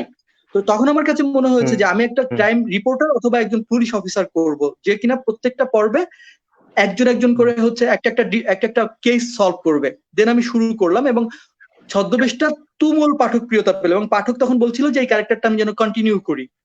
তো আমি পরবর্তীতে মনে হলো যে ঠিক আছে, আমি এটা কন্টিনিউ করব। দেন আমি লেখা শুরু করলাম এটার সেকেন্ড সিকুয়াল, নাম হচ্ছে শেষ অধ্যায় নেই। শেষ অধ্যায় নিয়ে এটি শুরু করলাম লেখা। ইন দ্য মিন টাইম আমি শীর্ষেন্দু মুখোপাধ্যায়ের একটা ইন্টারভিউ দেখলাম, যে উনি যখন গোয়েন্দা শবরের কাহিনীটা লিখছিলেন, 3-4টা সিকুয়াল লেখার পর ওটা আসলে খুব একটা পাঠক প্রিয়তা পায় নাই, কারণ পাঠকরা জানতো না। তখন গোয়েন্দা শবর নিয়ে সিনেমা নির্মাণ করা হলো কলকাতায়। ওই সিনেমার কারণে হচ্ছে সেটা ইমেন্সলি পপুলার হয়ে গেল, তুমুল জনপ্রিয় হয়ে গেল।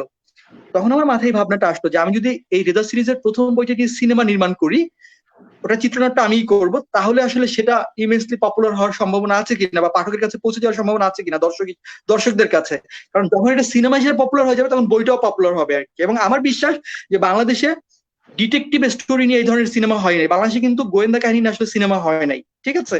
মানে আমাদের দেশে কিন্তু নানান ধরনের, কিন্তু থ্রিলার আসলে হয় নাই। তো তখন আমি যখন ভাবলাম যে যেহেতু আমি যদি এই ক্যারেক্টারটা রেজাকে যদি আমি এস্টাবলিশ করতে চাই, তাহলে কিন্তু প্রত্যেকটা সিকুয়ালেই হচ্ছে আনতে হবে, তাহলে একটা কোনো ক্যারেক্টারকে আমরা আইডেন্টিফাই করতে হবে যে বাংলাদেশের সিনেমায় মেইন স্ট্রিম হিরোদের মধ্যে কাকে দিয়ে এই কাজটা করানো যায়। দেন আমার মাথায় 3-4 জনের নাম আসলো, ইন্ডিয়ার একজনের নাম আসলো। আসার পর আমি অনেক ভেবে টেবে, নামটা এই মুহূর্তে ডিক্লেয়ার করছি না, একজনকে আমি সিলেক্ট করলাম যে নায়িকা হি হিসেবে ইজ কিন্তু ইমেন্সলি পাচ্ছে, পপুলার। নায়িকা কিন্তু পাচ্ছে, নায়িকা কিন্তু হ্যাঁ, আমি বলছি মানে হি ইজ নাও মানে হি ইজ মানে অ্যামেজিংলি পপুলার এখন, এবং সে খুবই মানে অ্যাজ এ পার্সন তাকে আমার খুবই পছন্দ। তো তখন আমি তার সাথে কথা বলে আমি বললাম যে আমি আপনাকে একটা বই পড়তে দিব। কারণ এই সময় আমি দেখি যে মানে অন্যভাবে নেওয়ার দরকার নাই, জাস্ট বলি যে বেশিরভাগ যারা ছেলেমেয়েরা কাজ করে মিডিয়াতে খুব একটা বই পড়ার প্রতি আগ্রহ বা সময় তাদের থাকেন না। তো আমি খুবই কি বলে সংকোচ নিয়ে তাকে বললাম যে আমি আপনাকে একটা বই পড়তে দিব, আমি আশা করি বইটা আপনি পড়বেন। কি কারণে পড়বেন সেটা আপনার আমাকে জিজ্ঞেস করতে হবে না, এটা নিয়ে আমি সিনেমা বানাবো কি বানাবো না সে বিষয় না। আমি চেয়েছিলাম যে যিনি এই বইটা পড়বেন তিনি পড়ে তার ভাবনাটা আমাকে আগে জানান। কারণ যেহেতু ফিল্ম মেকার হিসেবে আমি এখনো নিজেকে 10-এ 2ও দিব না, তো আমার অনেক লিমিটেশন আছে। আমি একজন বড় স্টারের সাথে কাজ করতে যাব, তিনি আমার সাথে কাজ করতে গিয়ে বলবেন যে কিছুই পারে না, ওটার জন্য না বলে। তার জন্য ওটা পড়ার পর মনে হয় যে এই ক্যারেক্টারটা আমি কাজ করতে চাই আমার নিজের আগ্রহে, এবং আমি তার লিমিটেশনটা হচ্ছে আমার সহযোগিতা দিয়ে ওভারকাম করে ফেলবো। যেহেতু সে অনেক বড় বড় কাজ করেছে, তো ওনাকে পড়তে দিলাম। পরে উনি উপন্যাসটা পড়লেন, দ্য হিরো পড়লেন। পড়ার পরে উনি আমাকে প্রায় 15 দিন পরে ফোন দিলেন, প্রায় 1 ঘন্টা। ফোন দেওয়ার পর আমি দেখলাম যে উনি একটা কাগজের মধ্যে নোট ডাউন করে রাখছে, and he was extremely excited যে I just want to play this role। ঠিক আছে, আপনি আমাকে বলেন যে আমি এটা কবে করতে পারি। দেন আমি ওনাকে বললাম যে আমি তো বলিনি এখনই করব, গিভ মি সাম টাইম, কারণ এখন তো প্যান্ডেমিক চলছে, I need to manage a producer. যদিও আমাকে কয়েকজন অফার করছে তুমি নেক্সট সিনেমা বানাতে, আমাকে বললো। দেন উনি যখন এটা পড়ার পরে উনি যেভাবে মনোযোগ দিয়ে পড়েছে, এবং উনি যে পরিমাণ সিরিয়াস ছিল বইটা, উপন্যাসটা এবং ক্যারেক্টারটা ওনার প্রচন্ড পছন্দ হয়েছে, তখন আমার কাছে মনে হয়েছে okay it can come to the screen. ঠিক আছে, তো ওটা নিয়ে আমি এখন ভাবছি যে হয়তো এটা আমি এখন একটা স্ক্রিপ্টিং এর কাজ হাতে দিয়েছি, যে স্ক্রিন প্লে এর কাজ, যে আমি আমার মতো সিনেমার বই তো এক জিনিস না, ইউনো যে লিটারেচার ওখানে চিত্রনাট্যটা পুরো ডিফারেন্ট করে করতে হবে, এবং ওইটাতে কোনো নায়িকা ক্যারেক্টার নাই সেই অর্থে, কারণ আমরা যেহেতু ইয়ে করেছি, সো আমাকে একটা নায়িকা না, আমাকে একটা অবশ্যই সিনেমা হলে আমাকে একটা নায়িকা এবং খুব ইম্পর্টেন্ট একটা রোলও আমাকে মানে আনতে হবে। আমি বলে রাখি, দর্শকরা এখানে অনেক দর্শক আছে, অনেক দর্শক বলতে সাকিব খানকে চায়, সাকিব খানের নায়িকা মোনালিসা। অনেকে চাচ্ছে চঞ্চল চৌধুরীকে চাচ্ছে, ঠিক আছে, চঞ্চল চৌধুরীর নায়িকা মোনালিসা। হ্যাঁ, এখানে কিন্তু মোটামুটি একটা সারপ্রাইজ উইল বি রিভিলড সুন। ঠিক আছে, আরিফিন শুভ, হ্যাঁ হ্যাঁ, সিয়াম, দেখা যাক মানে এক সারপ্রাইজটা একটা আসুক, নাম এখানে চিন্তা করতে গেলে দেখা যাক সারপ্রাইজটা আসুক। আমরা পেতেই পারি নাকি মোনালিসা আপু? মোনালিসা আপু কি বলেন? আসলে এই আমরা কি দর্শকের কাছ থেকে কিন্তু পেয়ে গেছি কিন্তু উত্তর, যে আসলে দর্শক কি চায়। দর্শক কিন্তু আর আমরা চাই এখানে শুধু রেজা ক্যারেক্টার না, এখানে নায়িকা ক্যারেক্টারটা ভালোভাবে এস্টাবলিশড হোক। কি বলেন? পার্থ ভাই, আমি কিন্তু এটা চাচ্ছি যে আমি যেমন এইবার যে বইটা লিখছি সিকুয়েল, সেটাতে আমি নায়িকা ক্যারেক্টারটাকে এমফাসাইজ করছি, কারণ প্রথমে তো আমার তো প্ল্যান ছিল না, কিন্তু আমি যদি সিনেমা বানাই ইকুয়ালি হচ্ছে আমি ইম্পর্টেন্স দিয়ে নায়িকা ক্যারেক্টারটা আনবো, কারণ আলটিমেটলি মানুষ তো সিনেমা দেখতে যাওয়ার সময় কিছু কেমিস্ট্রিও চাইবে।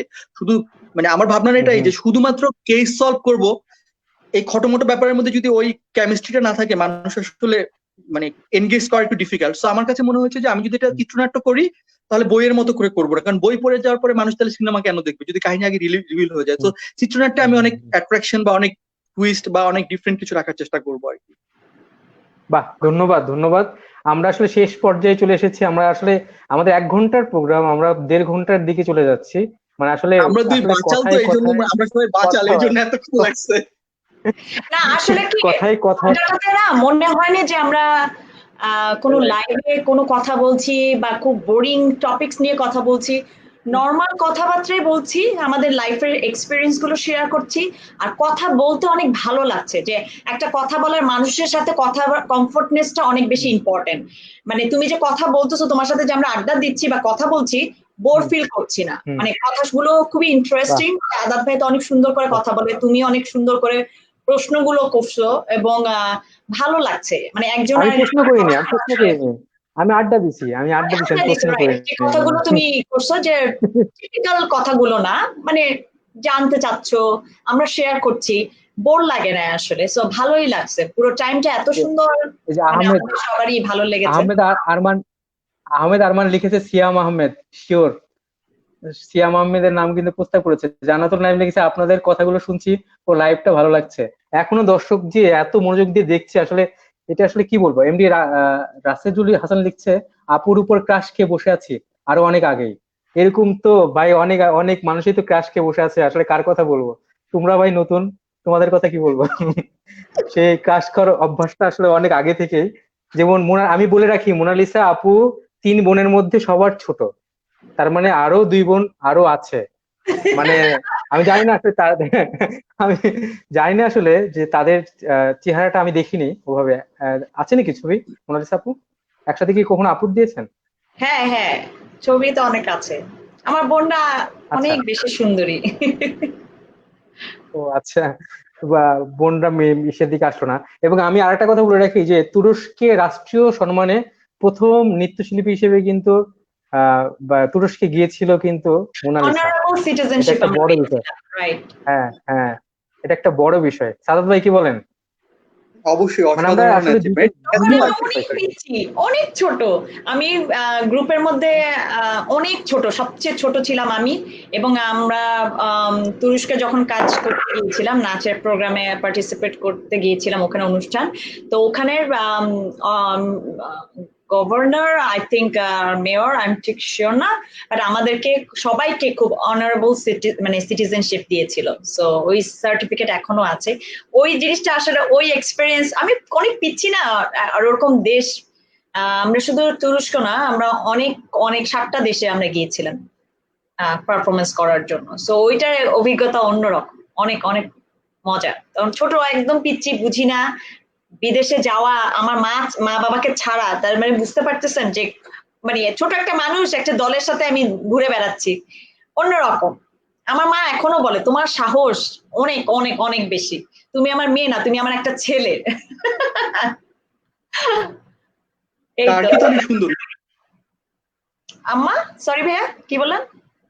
টার্কি তো অনেক সুন্দর, তাই না? ও, টার্কি অনেক সুন্দর। তো আমার যতটুকু মনে পড়ে টার্কি অনেক অনেক সুন্দর, অনেক খুবই নাইস। হিস্ট্রিক্যাল একটা, ইস্তাম্বুল তো অনেক মানে ঐতিহ্যবাহী একটা আহ, শহর আর কি। তো রাইট। আহ, এই যে ছবি খুঁজতে গেছে না আপনার বোনদের, দেখছেন? আমার মনে হয় আমার বোনদেরকে খুঁজতে গেছে বোধ, বাট আমার এত ছবি এখানে, আমি জানি না পাবে কিনা। আমার আম্মার সাথে ছবি আছে হয়তো বা। না আসলে আজকে খুব ভালো লাগলো সাদাত ভাই, আপনার কথাগুলো শুনে, আপনার এক্সপিরিয়েন্স, মানে আপনার চিন্তাধারা, এবং হচ্ছে আপনি যে আসলে ইনশাল্লাহ আমরা আপনি আমি জানি না আপনার সাথে আমার সামনে দেখা হবে কিনা, অবভিয়াসলি আমি চাই আপনার সাথে আমার দেখা হোক, আমরা একসাথে কাজ করবো। আমি খুবই ইন্টারেস্টেড, ইনশাল্লাহ যেটাই হোক না কোনো, নাটক হোক, সিনেমা হোক, যাই হোক না কেন, ভালো কিছুর সাথেই আমরা সবাই আসলে আছি, রাইট? আমরা একজন আরেকজনকে সাপোর্ট দিব, এটাই হচ্ছে সবচেয়ে বড় কথা।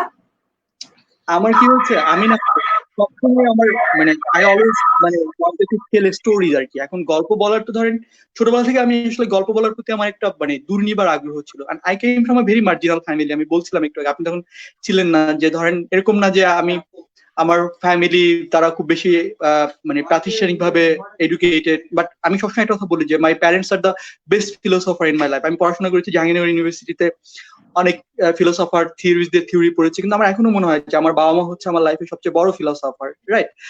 তো যেটা হয়েছে যে আমি ছোটবেলা থেকে খুব গল্প শুনতে চাইতাম এবং গল্প বলতে চাইতাম। তো বড় হওয়ার পর আমার কাছে যেটা মনে হয়েছে যে গল্প বলার মাধ্যম আসলে শুধুমাত্র লেখা না। ধরেন আপনি যখন একটা নাটকে অভিনয় করছেন, আপনি নাটক অভিনয়ের মধ্যে দিয়ে কিন্তু গল্পই বলছেন, তাই না? একটা সিনেমা যখন নির্মিত হচ্ছে, সিনেমার মধ্যে দিয়ে কিন্তু আমরা গল্পই বলি। আমরা যখন একটা গান শুনি, গানের মধ্যে দিয়ে কিন্তু আমরা গল্পই শুনি। সো প্রত্যেকটা, একটা ফটোগ্রাফি কি করে, একটা ফটোগ্রাফি কিন্তু গল্প বলে, একটা স্কাল্পচার কি করে, গল্প। হ্যাঁ, মানে তার মানে প্রত্যেকটা সৃজনশীল মাধ্যমে কোনো না কোনো ভাবে আসলে গল্প বলে। তো আমার কাছে মনে হয়েছে যেহেতু আমি অল্প বিস্তর আমার ভিজুয়াল মিডিয়ার প্রতি আগ্রহ এবং দক্ষতা অল্প বিস্তর হলেও আছে, তো আমি আসলে আমার গল্পটা ভিজুয়ালিও বলতে চাই। আমি শুধু লিখেই গল্প বলতে চাই না, ভিজুয়ালিও বলতে চাই। তো যেহেতু বলতে চাই, এন্ড আপনি আমার খুবই প্রিয় একজন অভিনেত্রী এবং মানুষ হয়ে গেলেন এখন থেকে, তো আশা করি আমরা কাজ করবো ইনশাল্লাহ, ইনশাল্লাহ। আচ্ছা, যাক যাক। আমি আমি একটা কথা বলি, আমরা আমরা অনুষ্ঠানের শেষ পর্যায়ে আমি যখন সাদাত হোসেন পড়তে যাই তখন পাতার পর পাতা পড়তে যাই, খুলে বসে থাকি। সেরকম ফেসবুকে যখন মোনালিসাকে দেখতে যাই তখন কিন্তু ফেসবুক খুলে বসে থাকি, শুধু একটার পর একটা ছবি দেখতেই থাকি। হ্যাঁ, আমি দুজনেরটা এগুলো কে আসলে শিখাইছে আপনার পার্থ ভাই? আপনার এগুলো কে শিখাইছে? আমি আসলে চেক করতে, আমার কেউ শেখায়নি আসলে। দুইজন দুইজন মানুষের আমার পাশে, দুজন মানুষের সাথে আমি কথা বলছি, আমার অটোমেটিক্যালি আমার ভিতরে ওইটা আসলে চলে এসেছে যে আসলে এক কথায় কথায় যে একটা অনুরণন অনুরণন চলে এসেছে আমার ভিতরে। আসলে আচ্ছা, প্রোগ্রাম দুজন শেষ প্রিয় করার আগে মানুষ। আপনাকে একটু বিশেষ কৃতজ্ঞতা জানাই। সেটা হচ্ছে যে আমি এই আমি প্যান্ডেমিকের একটা মধ্যে, প্রশ্ন রাখি, আমি একটা প্রশ্ন হ্যাঁ, রাখি। আপনার পেছনে চার্লি চ্যাপলিন, আপনি পেছনে চার্লি চ্যাপলিনকে অনেকক্ষণ ধরে দেখছি, তাকাই রয়েছে। হ্যাঁ, এটার একটা আপনার মানে আপনি আসলে কমেডি কোনো ফিল্ম পছন্দ করেন বেশি নাকি আসলে, না না, বা ওই যে এরকম কোনো ক্যারেক্টার? পাশে দেখেন ওই যে অপুর ডাহুক চোখ, ওই যে এটার পাশে ওই যে সত্যজিৎ রায়ের পথের আচ্ছা পাঁচালীর আমার বাসা ভর্তি আচ্ছা, হচ্ছে অনেক অনেক অনেক ছবি। সালভাদর দালি আছে, অনেক আছে। এবং এখানে হ্যাঁ এখানে চার্লি চ্যাপলিনের এখানে কিন্তু সুন্দর একটা কোট আছে, জানেন, লেখা we think too much and feel too আচ্ছা। লিটল। দারুণ একটা কথা আছে যে আমরা অনেক বেশি ভাবি কিন্তু অনুভব করি খুব কম।